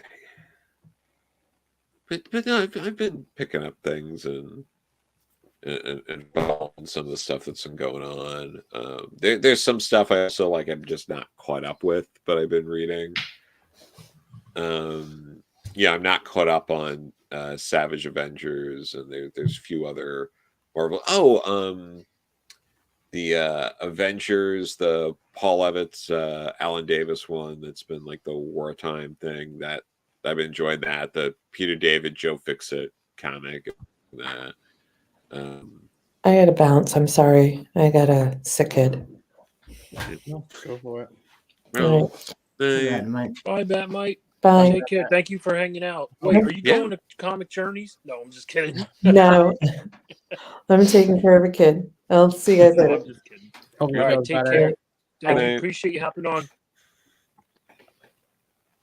But no, but yeah, so I mean, I've been reading a decent amount of new stuff on top of all the old stuff I read all the time. Like I'm going through some old, I was reading some old Supergirl comics. I was going through like the Paul Kupperberg run, some of the Silver Age stuff. I read through a bunch of the Sterling Gates, Jamal Igle, Supergirl stuff the other week. Going through a bunch of Judge Dredd. So yeah, you know, but I'm liking where Action Comics and Superman family stuff's going at the moment. We'll see where it all goes.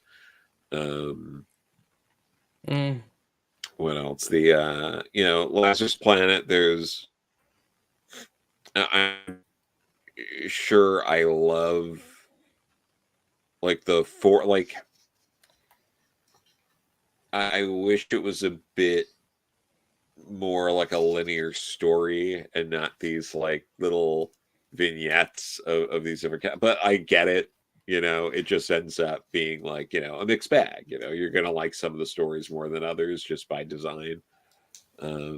Yeah, I've liked a lot of them. Some of them I haven't liked, like the whole Power Girl one. I couldn't get through, like her falling. That one I didn't. And then the most recent one with the Red Canary, I didn't enjoy that one either. That was a choice. The Garfield reference right off the bat, and a lot of other heavy-handed references and things. I think there's a way you could make that work. It just needed to be less winking and nodding at the audience. I think it needed to be like reined in a little more. But yeah, I don't know. There's trying to think. Yeah, just decent amount of stuff coming out that's good. It's just tough because there's a lot of like, I don't know. It feels like we're in like a spot where like everyone's kind of like, I don't know. Doesn't it kind of feel like we're all waiting for like something like big to happen that everyone's going to be excited about, but like not just in comics, but like in movies and all of these other things going on. I mean, but since we're talking about comics right now, it's like, when's the last time you were genuinely like, I cannot wait to get to the shop or to, buy the digital copy or whatever it is and read this comic because holy shit, it's just been blowing my mind. Like, I feel like the number of titles doing that for people has kind of been dwindling the past couple of years. And I don't know how much of it, like, and I don't know how much of it is like quality or that there's this other thing that's just kind of like, it feels like we're in this spot where we're like waiting to be excited and it's just not happening, like across a lot of media. So I don't know, but like, but what about you? Are you reading anything that you're like, holy shit, super pumped about? Are you reading anything, or is it kind of like, this is good, and trying to navigate? I've been liking.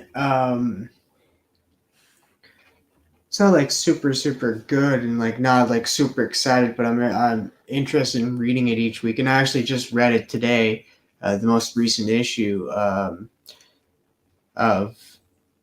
Now I can't even think of the name of it. Kind of tired, but Danger Street. I've been enjoying Danger Street. I haven't read issue 3 yet. I read issue 1 and 2. It's probably the most I've liked a Tom King book in a minute, which is nice. But and there's some stuff of his I haven't read that I might like, that I just haven't gotten around to yet. But yeah, that's something. I agree with Vanish. I think Vanish is fantastic. Yeah, and trust me, guys, I read a fuck ton, so do not come. I minimum 4 comics a day, minimum every day, and I'm writing and editing them for multiple companies. I am steeped in it. But no, like there's there's a lot, like that's what I'm saying. I'm like, there's a difference between like, I'm really like, I'm liking this, and like there have been times in my life where I have been like, me and like a buddy are, we are going to the shop, we are picking up this comic, we are reading this together, and we are talking about it after, like, and that just hasn't been hitting in the same kind of way. It's a lot of like, oh, I'll give this a shot. Oh, this is better than I thought it was going to be. Oh, let me come back and let me read this and do that, and I'm trying to think of some of the stuff that's really like been like super exciting. You know, it's tough, but I'm willing. I'm trying things. So you know, we'll see. But God, what was the trying to because I've been reading. I've been reading Stargirl and Justice Society of America, both written by Jeff Johns. Those are interesting too, and how like Jeff Johns is kind of like creating a new golden age era because he's adding some new characters and rewriting history. And I'm loving that. I have enjoyed that. I like World's Finest as well. I've been liking that quite a bit. But the Jeff Johns thing, like I am enjoying those books. I just don't know what the end goal is yet, you know. And I say that in the sense that I've read comics in the past that it's like, oh, where's this going? But like it. But yeah, like this is just kind of I'm like, okay, but like is this happening? And then 8 months later is the next crisis that's going to make all this irrelevant anyway. Like, you know what I mean? Like it's just like what is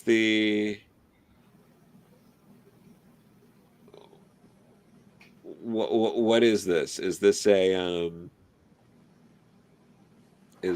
well, top 3 comic stories? Are we talking storylines, runs, single issues? Like there's I'm not trying to be snarky, I promise. It's just there's you know, there's a difference between you know being like Batman No Man's Land, which is like a ton of comics, or you know, like a very specific like, oh, you know, this issue of something.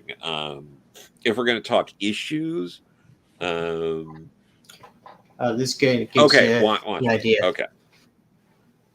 So like a run, basically, or like you know, like something like that. I would say,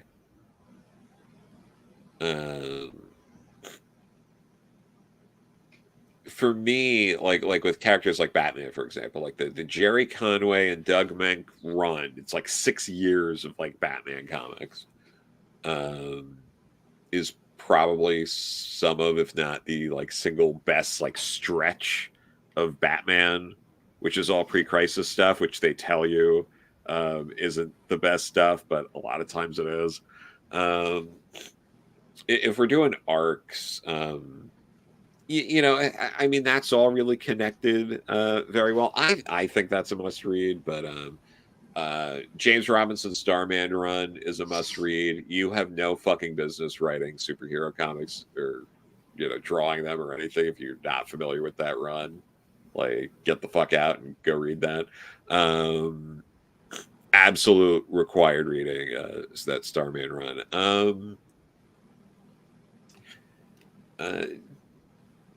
David Latham's like Stray Bullets is up there for me. That's really good stuff. You know, I would say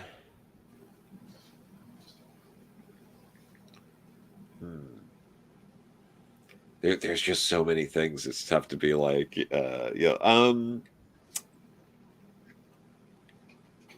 I think there's a lot of underrated runs too. The Marv Wolfman's Action Comics run, that's incredible.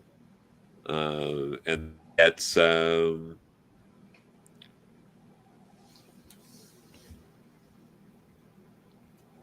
that what was it? It's very there's some Kurt Swan art in there, but there's also a lot of like Gil Kane. I really I enjoy Gil Kane. Like, I enjoy 80s Gil Kane, but I know that's not for everyone. 8 Ball by Daniel Clowes. It's really great run. Hello, Entropy. So yeah, I know I'm struggling with this in a sense, but that's really just because there's so many amazing comics. But yeah, I think Eight Ball, I think Black Hole, Charles Burns up there, Starman, yeah, Stray Bullets, stuff like that's all really up there for me. Kings in Disguise is really important. It's a Kitchen Sink Press book. The Tale of One Bad Rat is up there for me too. That's Brian Talbot done that. Stuck Rubber Baby is a book I recommend all of the time. Howard Cruz really nailed that. That was a really good one. Because that's it's almost autobiographical about him, growing up in like the 60s, like as a gay man, that intersecting with like the civil movement and stuff like that. It's really good. But yeah. What are you reading, Nick? I'm trying to think of what I've actually been enjoying, because I've been catching up on comics finally, because I'm like 4 months behind still, but I'm getting there, and it's nice to catch up. I'm just doing it slowly. I think DC is taking the cake for me right now. I still love the Detective Comics run that's going on, and I can't say enough how much I love Batgirls. I just think Cassandra and what's her face are so cool together, mixing with Babs. And the whole thing involving Nightwing. I think this story is so good. It's cool to have two new characters who are drawn really well and are you're getting not origin stories, but first timers going out on their own, and it's nice to see that, wherein let me look real quick. I actually also really enjoyed the Axe run for X-Men Avengers mixed with Eternals. I thought that was really good. Mm. I liked that a lot. But I think this Star Wars stuff has been good. I still read Bounty Hunters, and I still want to see all of those characters in a show or a movie, whether it be animated or not. I want Disney Plus to do something along those lines. So, like I said, Vanish. It's cool to reread stuff like The Mandalorian is doing their run still. It's cool to reread it before season 3 comes out, even though the first arc was only the first season, but it was cool to get that recap, yeah. That $4 for me a month is totally worth it. I'm coming to the end of a lot of stories. I think Nice House on the Lake ended. I just read issue number 10 and I thought it was phenomenal. And what else? And Berserker, I think, might have ended, and I just read their issue 10 and I thought that sucked. And I've actually really liked it so far, but Nice House, I think, is one of the better runs, and I still think it's crazy to see that it's a DC Black Label. So, but those are the ones I'm looking forward to catching up on in my box. An indie. Yeah. Right, exactly. Vanish is good. I've been enjoying. I got to catch up on that, but yeah, that's been good. I'm a little behind on Thor as well. I like Torun Grumbeck a lot, so I really want to catch up on what she's been doing.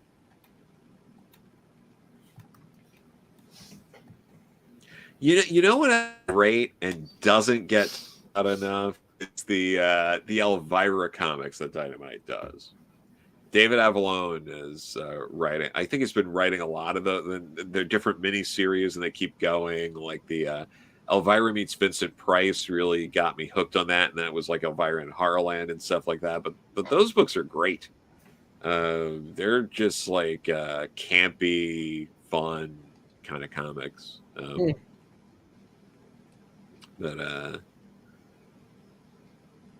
yeah, I'm trying to think. There's some Ahoy puts out a decent amount of solid comics. There's a lot of Mark Russell kind of poking fun and deconstructing superhero stuff over there, which I like.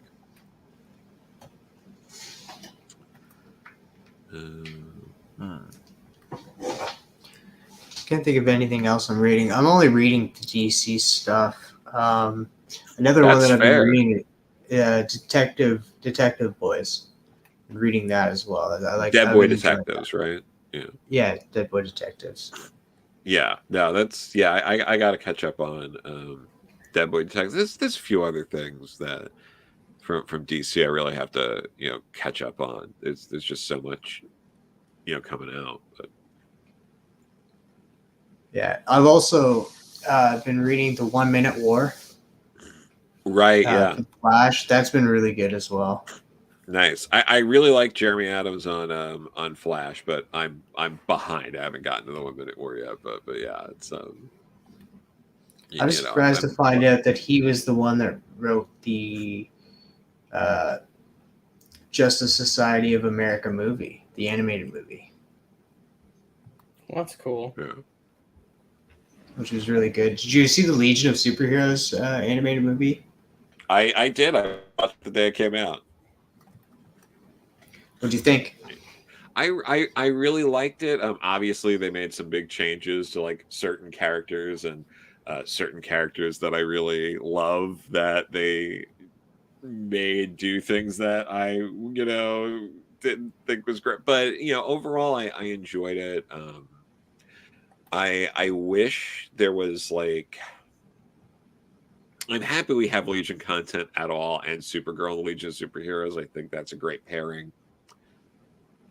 I wish we could have a more like. I wish Legion was being set up for something more, because when you do a movie like this, you do limit like there's nowhere to go from there.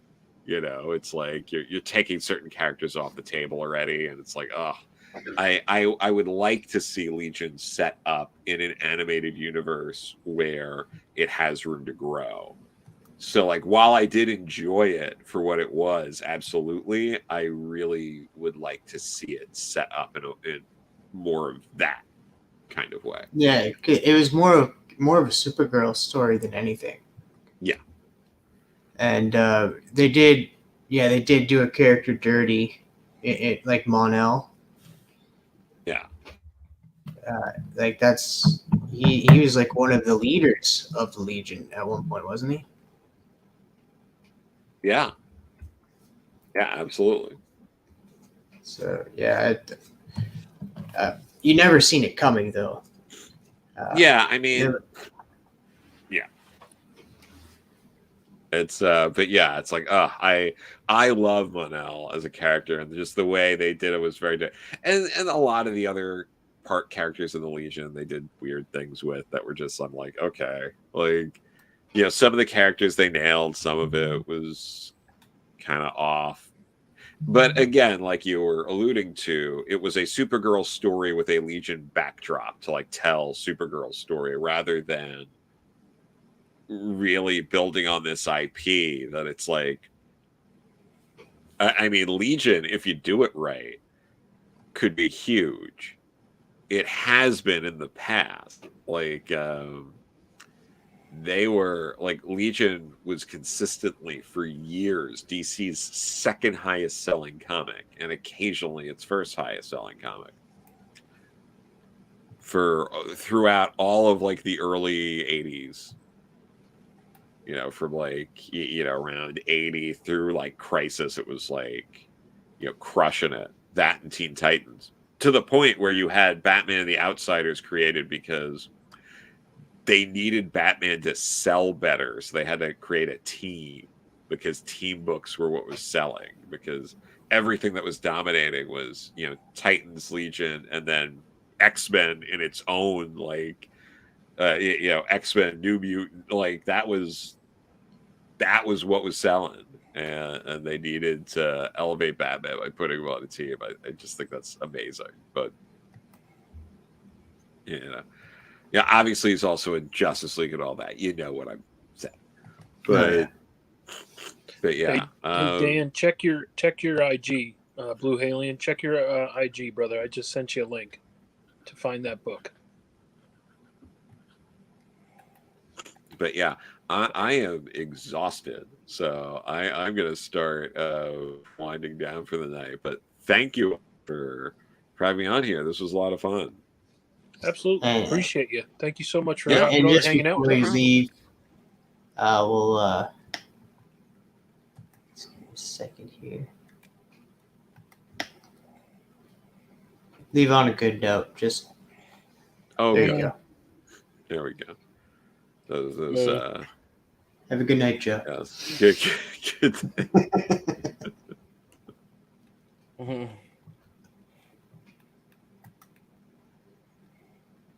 Sweet dreams, everybody, with that. Nightmares. Nick, did you watch that movie?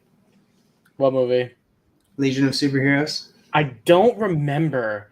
I remember finding out that like there was an animated run of DC movies that was like MCU related, like they had a run, and I remember starting it, but I don't remember how far I got, to be honest. Well, it just recently came out. Like, then no. Like the last month. Like it Oh came yeah, out no, this then I month didn't at some watch. point. And it was good. I enjoyed it. It's all part of this Tomorrowverse. It's connected, like we just talked about the Justice Society of America movie. That's part of the Tomorrowverse, and that was pretty cool. Jeremy Adams wrote that, and so Nice. You know, I gotta check it out. Those are all on like HBO Max, right? I don't have maybe HBO Max. I think they're all. I think all of like the animated films and everything are on there. I hope so. They are. Yeah. That's cool. That HBO Max is something, man. You type in Batman and everything under the sun comes up. I think that's one of the better processes out there. Callie like that. Callie like that photo. I really enjoy those movies, and like all you do is type in like DC animated movies, and then you see the list, and it tells you what year they came out, and then like what they're part of, because you have self-contained animated movies, then animated movies that actually run together and tell a cohesive story. Even though Tomorrowverse is not telling a cohesive story, they're like skipping parts, but they know the viewer that's watching it is smart enough to put the pieces together without them spoon feeding us, being like, okay, you go, little baby. We're not babies. We watch movies. We know what the hell's going on. So yeah, that's what I like about them, and that. So it's pretty cool what they're doing with these movies. Yeah, I ended up remembering finding, I guess like 2 years ago. It's probably in my attic because I'm still not fully unpacked from there, but it was one of the 80 years of Batman collections, and it was all his animated movies. And it had like The Killing Joke, The Death in the Family. It had so many good things to it. Under the Red Hood. And I remember trying to get into it and then just never finishing it. But I know I have to because I really thought those were good. But I also, like I said, wanted to get into the... What did I just hit? What am I hitting? Oh my God, on my computer. I wanted to get into all those other ones. I'm looking up right now what's on HBO Max. So let's see. Maybe I'll show you guys. I just want to plug right quick. That was Joe Corallo. He is the writer of Beckstar from Mad Cave Studios. So if you guys want to go check out madcavestudios.com, go check out his book. I've read it. I've done a review on it. Great story, great series. Definitely go give it a try.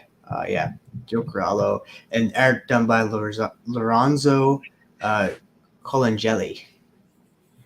That's really cool. Hopefully I said that right. Should have plugged that earlier, and he's not even watching now, but I figured I'd let everybody know that's the creator of Beckstar. That's cool. I think the only thing I've ever read from Mad Cave is Nottingham. I'm trying to think. Is there anything else really mainstream that I would know? From Mad Cave? I don't know. I don't think so.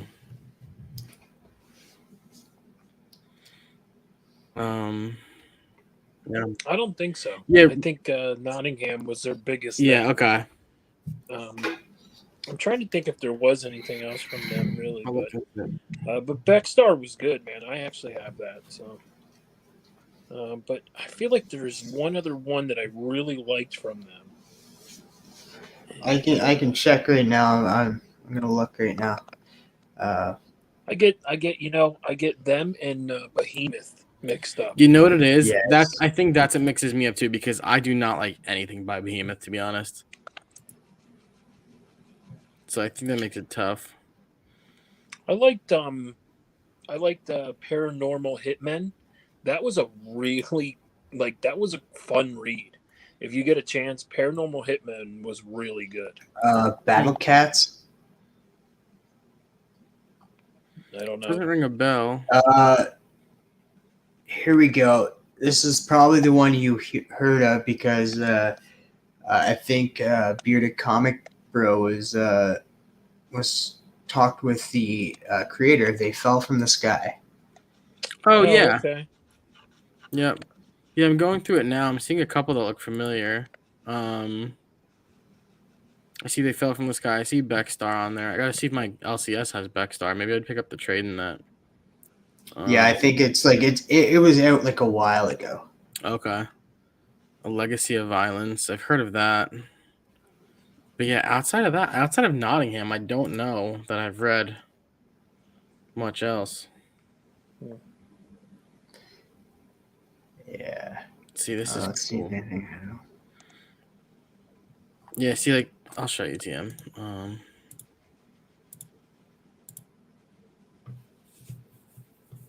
Whoops, what is this?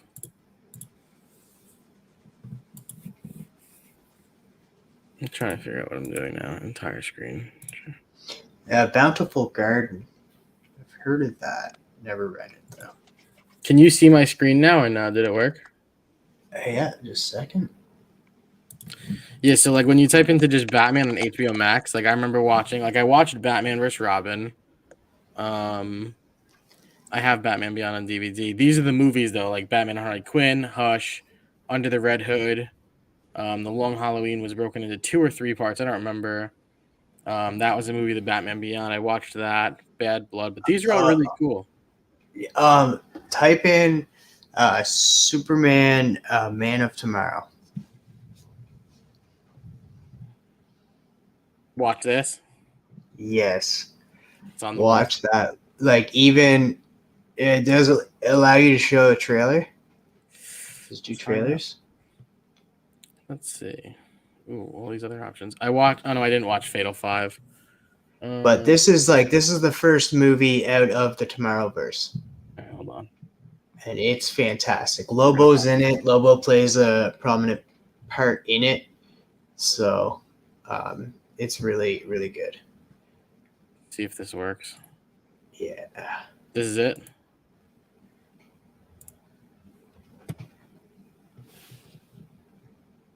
I'm pumped already. I can't hear it. Yeah, I don't think it's gonna let you because my speakers aren't gonna go properly. Okay. But still, yeah. That's all right. That's all right. We should still watch the trailer. There's no sound. This might actually help us.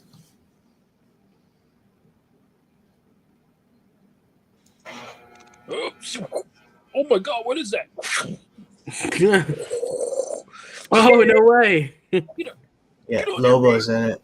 Let's go.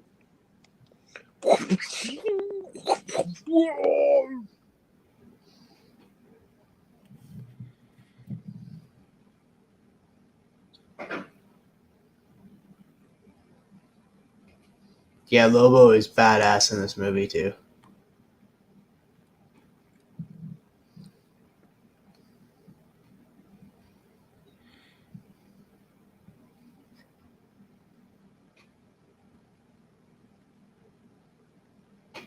It's cool how they draw him so young looking. Well, this is before he this is when he donned the cape. Like that suit that he was wearing prior to that, that's what he was wearing. And then he became the Superman. Like this is where we see his kind of origin in a way. Gotcha. Okay.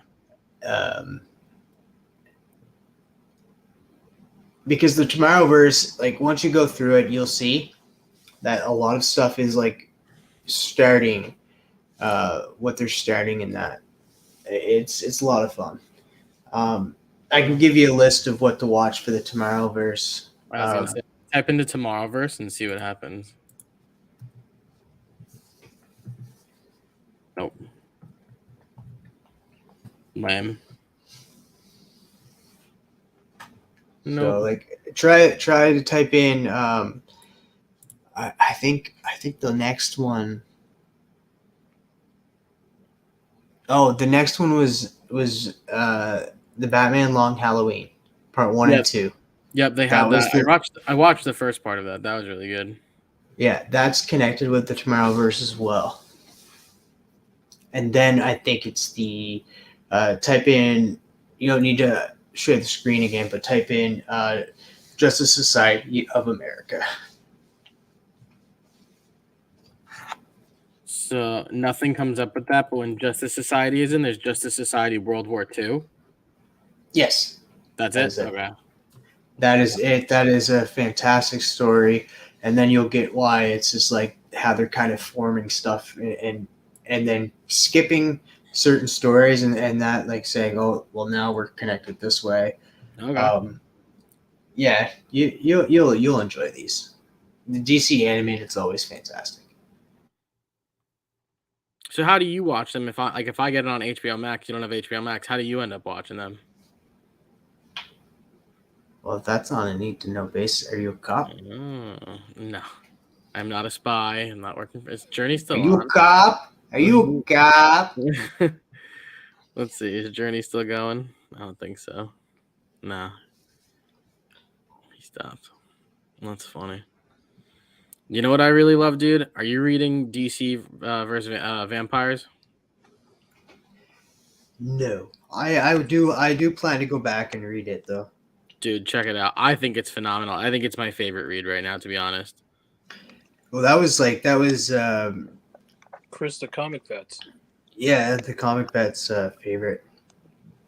Travis loves to bring that up. Yeah, and that yeah. yeah. He's like, I get it. It's okay. I get it. I'm for it. Do you? Do you get it? Yeah. All right. I think I'm finished with Spider-Punk. That's good. So I finished. I think I'm finished with you. I think I'm gonna wait until tomorrow to post those things. Or no, I'll post them later today. So do you shade everything with like a black, or do you like use like a dark red in the hands compared to the red you used last night? All one. Okay. Yeah, sometimes, it depends, but a lot of times, most of the time, I just use like a dark gray or black. Mm-hmm. Okay. Very cool. I like the pocket. Yeah, I had a little pocket and I had 2 little buttons there. Yeah. Nice. But, yeah. That's really dope, dude. What is that, just on a comic board? Yeah, all my stuff. Everything I do. Nice, okay. I replace a book and then I just have comic boards, and then I just, that's what I use. Like, hey man, what are you doing there? Easy. Check out this one. No one's ever seen this. This is what I tried drawing, and I think I maybe finish it one day. Oh, that's cool.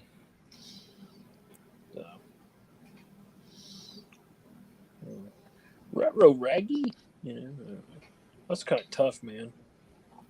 But that's really neat. I cut off their legs though. That's the only thing I was like, oh, look cool, so I stopped. Yeah. Then I did the Tasmanian Devil, or no, that wasn't that one. What did I do instead of this one? This was horror with cartoons, right? Or that was Looney Tunes. You guys did Looney Tunes like 2 or 3 weeks ago. Yeah, but then who did horror mixed with cartoons? Wasn't that Callie? Norn Rad. Aaron. Okay. Right? But anyway. Still. Oh. So anyway, I'm loving this right now. I really am really liking this a lot, to be honest with you.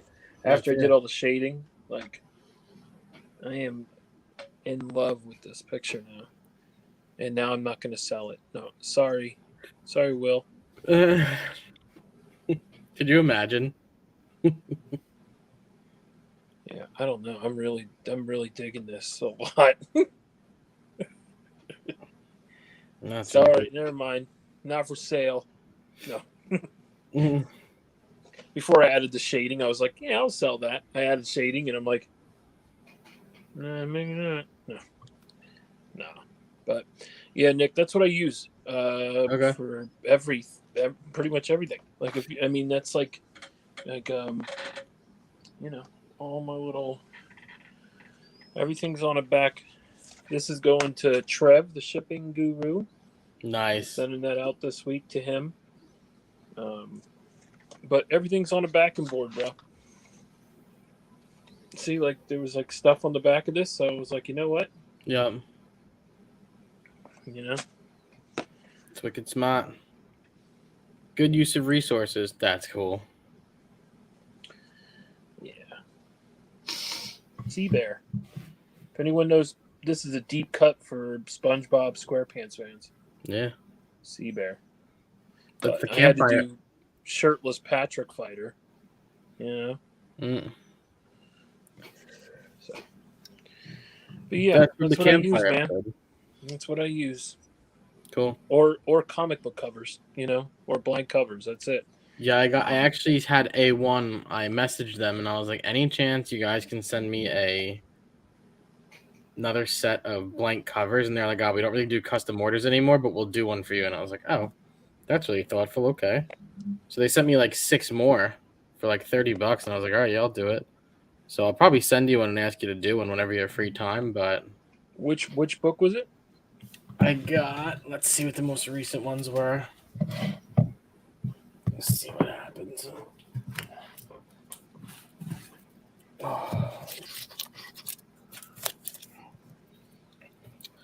These were the old ones. Like I have Justice League 16, the New Avengers #1, Superman Unchained #9, Convergence #1, Secret 6 #1, and Green Lantern 13. And then I asked them for that. I got that like years ago from them.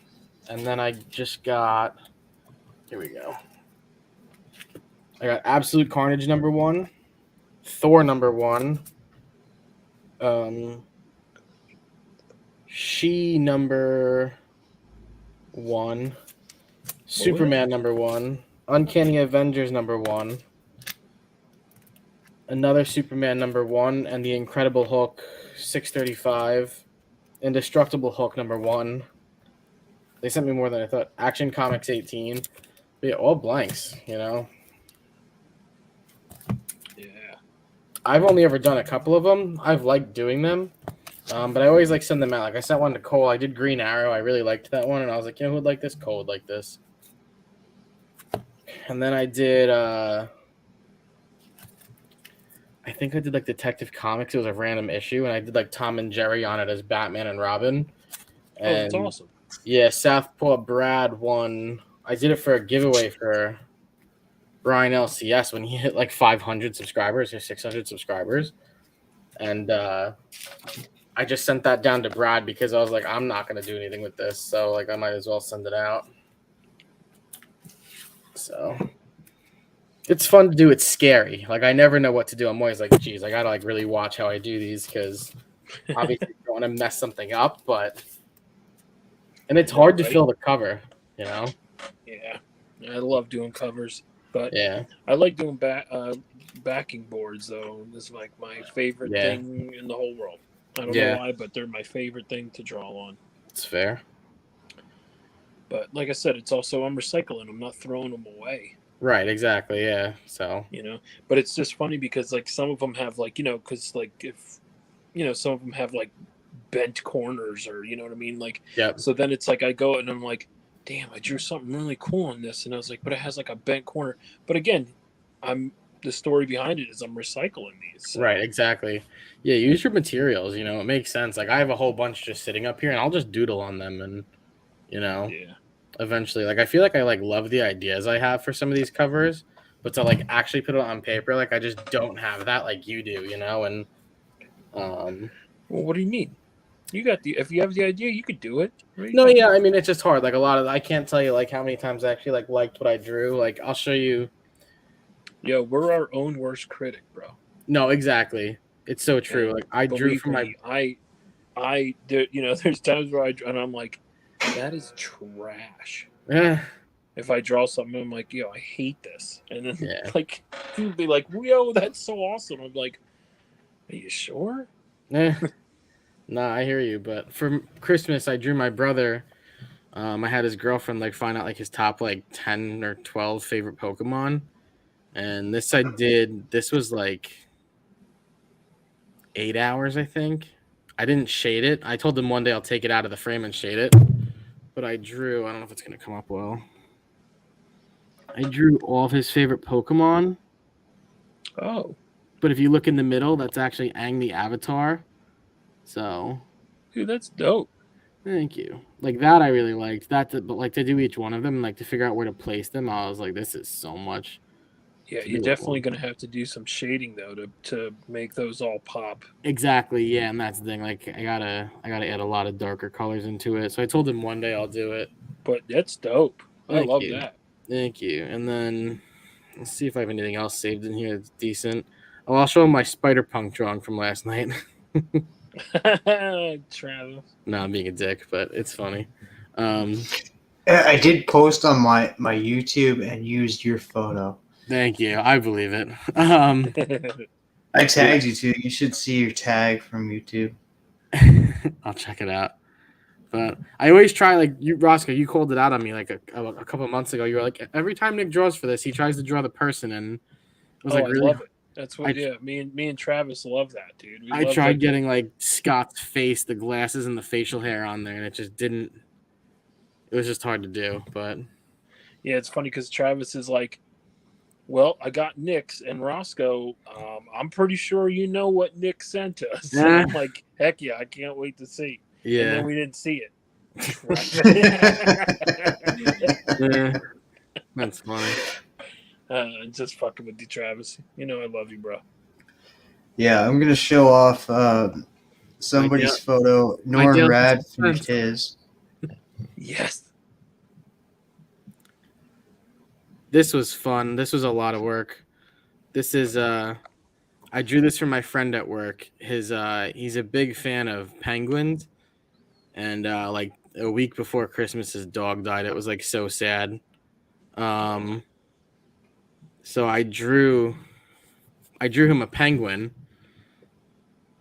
and it's not framed in this picture, but you can't tell. I did the whole thing without using any lines. Every shaded area you see, I wrote his dog's name was Oliver. So I did the whole thing just writing Oliver over and over and over and over again. Yo. So that is awesome. That was like 15 hours. Like I think I did that for like at one point I did like an 8-hour stretch of that. I was like, holy crap, my hand hurt so bad on Christmas Day, dude. Between that and my brother's. But it was fun to do. It was tough, but it was fun. Yeah, I have this picture right behind me, right here that I got from someone in the community. Check this out. This is right behind me. When you guys had Ignacio. Nice. Oh yeah. I forgot I did that, dude. That's really cool. I love this. It's behind me. It's always behind me. That's sick. I love this. I forgot I sent you that. Heck yeah. And then this is from Matilda. This is Rocco.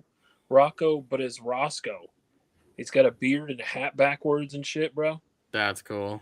Yeah. I don't think, did I ever post that up on my Instagram? Now I'm thinking about it. I thought I did. And you drew that Reptar, right, on your left? Yeah. I have that up for No, freaking a he's raffle. lying.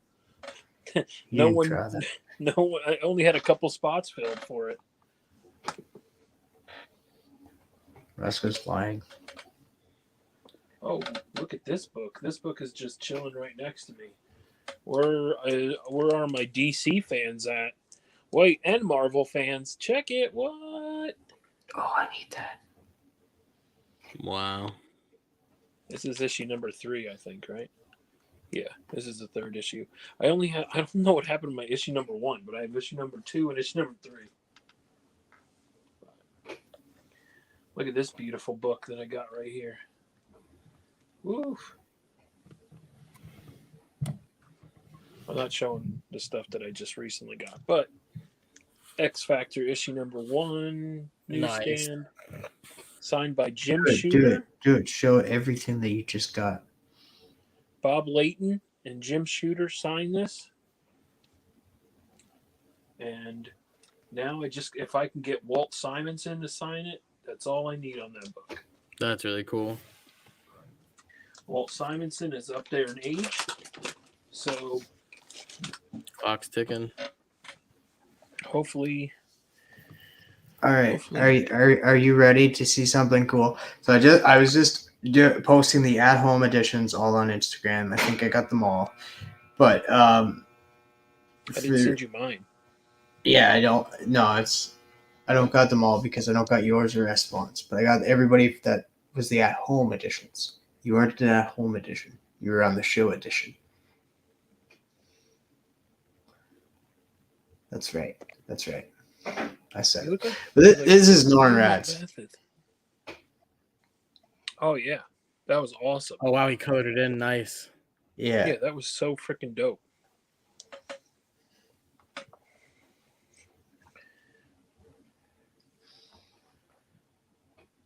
America's ass.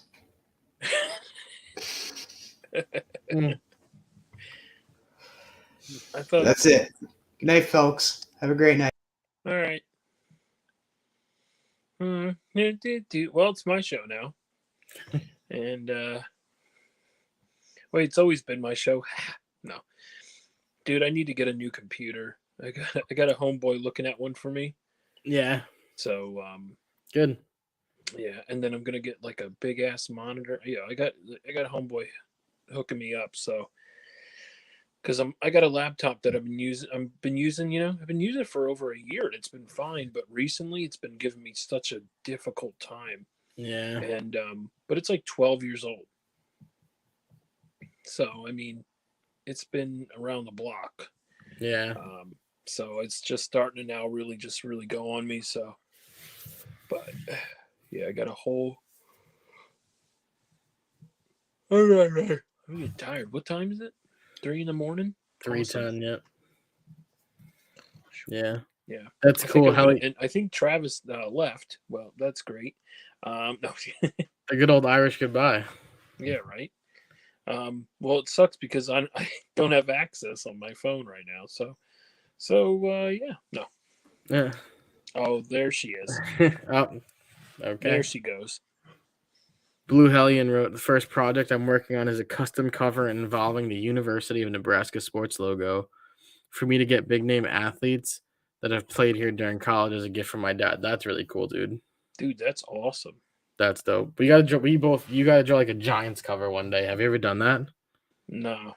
And it's funny because I did the Kermit Mahomes and I was gonna draw something Giants related, but I just couldn't think of like what character to use. Mm-hmm. Because he but then I was like, man, I could have done Wreck-It Ralph. Oh, That would have been cool. Dope, with like blue overalls with the NY, but I don't know. And then I was like, but what happened was I didn't have much time. That day was super busy for me, and I was just like, by the time I got back home, I was like, oh shoot, all right, I don't have much time. So, mm-hmm. But it still came out great. The Kermit Mahomes, it came out way better than I thought it was going to come out, to be honest with you, because I felt like I was rushing it. And then I'm like, man, this is actually really cool. Yeah, no, it's dope. And then Trev hits me up and goes, yo, man, I want to buy that. Yeah. So, but yeah, I mean, it's been great recently after the shows. Now people have been like, shout out to Callie. Callie bought my Tasmanian Devil Jason Friday the 13th pick. Oh, that's picture cool. that I did. But I am making that into prints. Dr. Von Hoot. Dr. Von Hoot was like, yo, I definitely want a print of that. So, but he wasn't the only person. But he was the first. But he started the revolution for that as a print. So I'm going to be making those in the prints, and I got some things planned for this year. Nice, yeah, dude, do it. So, yeah, definitely do it. Can't hurt, you know. But it's crazy because I'm like, dude, it's already February. I know. Before you know it, it's like, sheesh. Yeah. I'm gonna be at MegaCon in Orlando, Florida. When is that? The end of March, beginning of April. Nice. Did they list who's going yet? Who's going to be there? Did they list who's going to be there? Yeah. There's quite a few people. I was really hoping for. I mean, there's some awesome people there. Don't get me wrong, but there were a couple of people that I really wanted to meet, like Jim Cummings. But I don't know if he's going to be there. I really hope he is. But anyway, but Walt Simonson is like, I want to get Walt Simonson's autograph and meet him before, because we're losing all the greats right now. I feel so, I hate it. I didn't get a chance to meet George Perez, who I heard was just an amazing human being. And Stanley, I miss a lot of these guys. I never, So, but anyway, I don't know what the hell happened to Travis. Travis, where the hell are you, bro? He's on CJ's channel. Is he? That son of a. Imagine. Oh my gosh, he probably is. That jerk, that traitor. No. That's funny. But yeah, John's Comics with Kids is going to be a MegaCon, so I could. Oh no way! Yeah. Traveling cross country, that's cool. Yeah, so I get to meet him.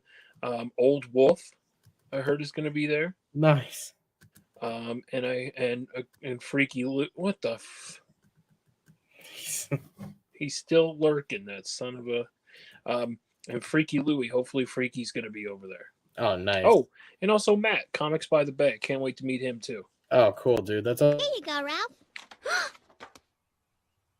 You choose me? Happy Valentine's.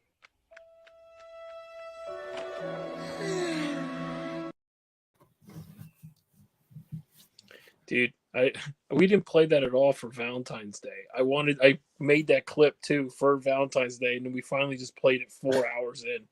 That's funny. And we played it the next day, so it's not even Valentine's Day anymore. Damn. Yeah. On to the 15th, baby. Oh well. Hey everyone, I was able to knock off another grail off my list for super cheap off of eBay. Guys, check out that price on eBay that I got it for. All right, here is the reveal of the next key. Oh, look at that. Look at that. 8.5, but I don't care. It was part of my key list of 2023, and I got it. Another one off the list. Check.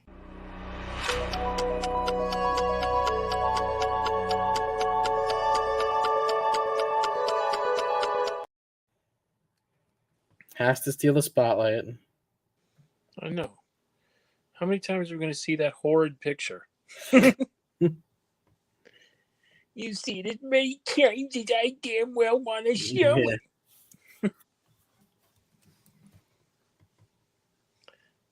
I need my pet Rosko. Yes. See, that's cool. The Eli Manning thing is a cool idea.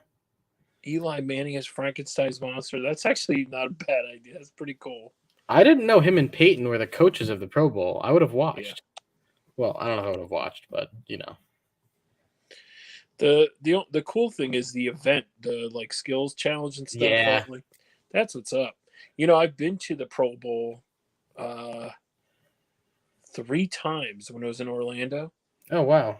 And the first year I went, it was like I went the first year, so they didn't know what they were doing. Like it Yeah. was like a shit. Like, well, we didn't have enough security. They didn't realize how crazy it was going to be, and like there were kids running after Des Bryant on the back of like like the golf cart and stuff. And Oh wow. I got I have a video of Odell Beckham running around the stadium high-fiving everyone, and and I miss him. I'm like oh shit, like you can see me like whiff, like he runs by, and I'm like, oh shit. That's funny. But it was so cool. But yeah, and then I definitely have no respect for a couple players that just ignored kids, like made me so pissed, man. It's a Pro Bowl, man. Like, come on. Yeah, I'm like, what do you do? You're just standing there, not doing anything, like for real. Then Yeah. they're just like sitting there talking, like I'm a loud guy. I could get loud, so Mhm. I ended up yelling, and yeah, it didn't end out well. I was like, you guys are, I'm like, you guys are idiots. Yeah, no. There's kids over here, and I'm like not trying to curse, Of course, no, but I get that. But here I am yelling. I'm like, there's kids over here that idolize you, and you literally are not. I was pissed. No, I get it, but that's the thing. Like, it's the Pro Bowl. Like, you don't have to take it. Like those people, like the players, don't have to take it seriously. Like, come on, what are you going there to do? You're not getting paid much for that game, Yeah, but I ended up going to the game too. I had tickets to the game. Oh wow. So, and it was horribly boring. But a game I was at. You ready for this? Yeah, go ahead. I was at the one where Odell Beckham was dancing with the Colts. Oh, with the Colts mascot, yeah. So that was the highlight there. That, and before the game, Odell and Oh, whatchamacallit with that kid with what's his face's with the kid on the sideline in the wheelchair. oh yeah, that was amazing. Yeah, It was I'm so mad I can't remember who it is. Damn it. I know we suck now. Yeah, I know. Shoot. Yeah, like it was crazy because like even though the game was lame, there were things that happened like that made it like memorable, like that. I was like, oh shoot, I was at that game, like yeah, but yeah, I have but there's also like before the game too, they had these like wicked like Odell was throwing it with, I can't remember who it was though. Was it Patrick Peterson? When he was on the Cardinals, when he was wow. good. I mean, this is when Odell was on the Giants. Mhm. So this is a couple of years ago. So, but dude, they were having a one-handed catch competition. Oh, that's cool. And what they were doing is they were like throwing, like they were actually throwing it too. And like, their arms were like, they were throwing like 60, 70 yards. Like, I'm like, what? That's like, wild. Yeah. And I'm like, dang. Like, I'm like, that's insane. Now, maybe not 70, but like 50. Oh, yeah, maybe like still. 50 yards though, but still like for a wide receiver and a cornerback. But they were like doing the whole, like, like Odell would be like, woo, like it would come down like so fast and he'd like catch it and spin. Like, dude, it was really neat. I got video of it. I'll have to send it to you. Yeah, no. Definitely. But I've been to a couple games. Like I went to when it was a Monday night game when the Giants played the Dolphins. I was at that game. But Travis, where are you, man? I think I'm gonna get going. I'm freaking tired, man. Ash has chosen Pikachu. Travis, where are you, you son of a bitch? He probably fell asleep. Yeah, wait a second. So if he falls asleep and you can't end the stream, if we both leave, does it just stay on? Yeah, that's a really good question. I'm not really sure. I have no idea. Hmm. I wish I knew. I wish I could help. If you want to, you can stay on here and hang it. No, I'm kidding. There she is. I just go over on. I was hanging out over in CJ's stream. I knew it. I freaking knew it, you traitor. You spy, you double agent. You damn Canadians. All you Canadians are double agents, aren't you? Mm-hmm. All right, let's go around the horn and say what we have coming up. Nick, the comic nerd, what do you got coming up, buddy? I've been sucking at answering Instagram. Like I know, like I'm in a couple of groups with you guys, and it's because I've been watching YouTube content and posting content. So, getting back to watching content was honestly the best idea because it's like so soothing to like watch what you guys are doing, what everyone else is doing, and get some ideas, this and that. But yeah, Monday I do random videos. I just did an unboxing from Brian this past Monday, and then next Monday I'm doing an unboxing from Legion of Comics. I did my first short today, which was funny because I don't know if you saw it, Rosko. I showed some of my my Giants cards, and I used Pond to Replay from Rihanna because that was my pick for the first song that was going to be played during the halftime show. But just as it says, "Oh, come Mr. DJ, come Pond to Replay," Daniel Jones's card came up, and I was like, "DJ, baby, let's go, full circle." So, Put that away. Your butt crack is out. Oh, I have that shirt. My shirt is isn't orange though. What is that move? So I'm doing card shorts now on Tuesdays. Apparently, next week I have a cool one. It's gonna be like a deck of cards, but like pictures and stuff. So that's cool. Yeah. I picked up two pack. I picked up a hanger and a banger.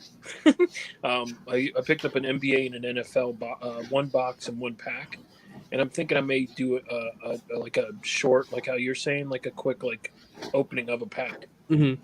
Yeah, I didn't do an opening. I just like showed cards I had because like I want to put them all in a frame and stuff. Right. But yeah, I have a couple of those. I ordered an entire box and an entire case of the Super Mario cards. But yeah, I have like decks of playing cards. Like I have Batman ones and stuff, so I'll flip through like some of those just to show people. Just to add another video, you know. That's cool. Yeah, just a little something. So, but very cool. Other than That's that is freaking awesome, man. I'm looking forward to that. Roscoe, what do you got coming up? Man, what do I got coming up? I got 2 videos dropping this week. 2 unboxing videos. Oh. Yeah, I got 2 unboxings. So I'm going to be editing them. Hopefully, I'm going to be dropping one tomorrow evening, and then also one on. I think I'm going to drop it on Friday. Nice. But yeah, keep an eye out for those. And then, like I was just telling Nick, I want to do a short of opening a box or opening some cards. So we'll see how that goes. But I don't care. I'm going to just do it. I'll just record it myself, open them. I was going to got them anyway. So kind of for super cheap. And then you can catch me Saturday. I'll be on Cover Slingers, hopefully, if my stuff is working. But if not, I guess I'll be on my phone. But yeah, I'll be at Cover Slingers 2 p.m. Eastern Standard Time over there with those crazy goons.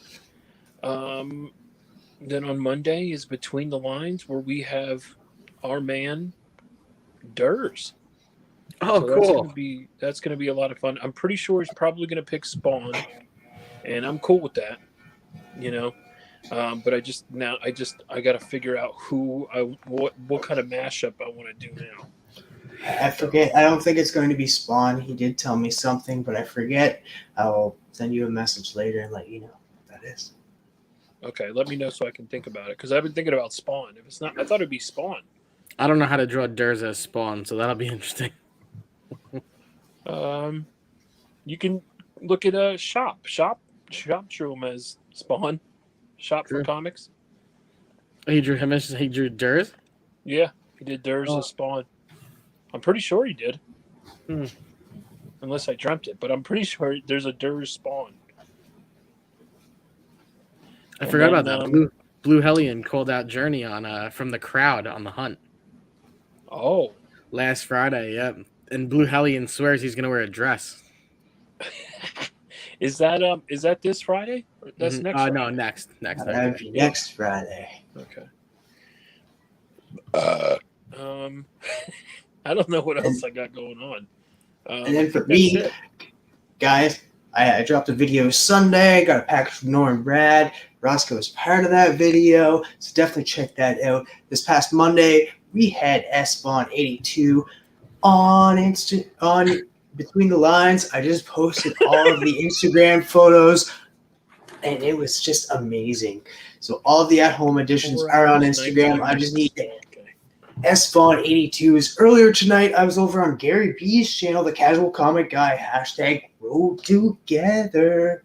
So definitely go check that out. I had a blast over there. Tomorrow night at 6 p.m. Eastern, actually tonight at 6 p.m. Eastern, I will have Katie, K-Pop Junkie, over on Chatting with the Comic Community, so come join us. And then I will be going to see Ant-Man Quantumania on Thursday, so I'll be dropping a full spoiler review and my thoughts on that Friday. So don't watch it unless you've seen the movie. But on that note, Rosko already said, Collecting with Durs will be over on my channel this Monday for Between the Lines. So on that note, because we're dancing this whole freaking time, we're going to go out on a dance. Nikki, take it away.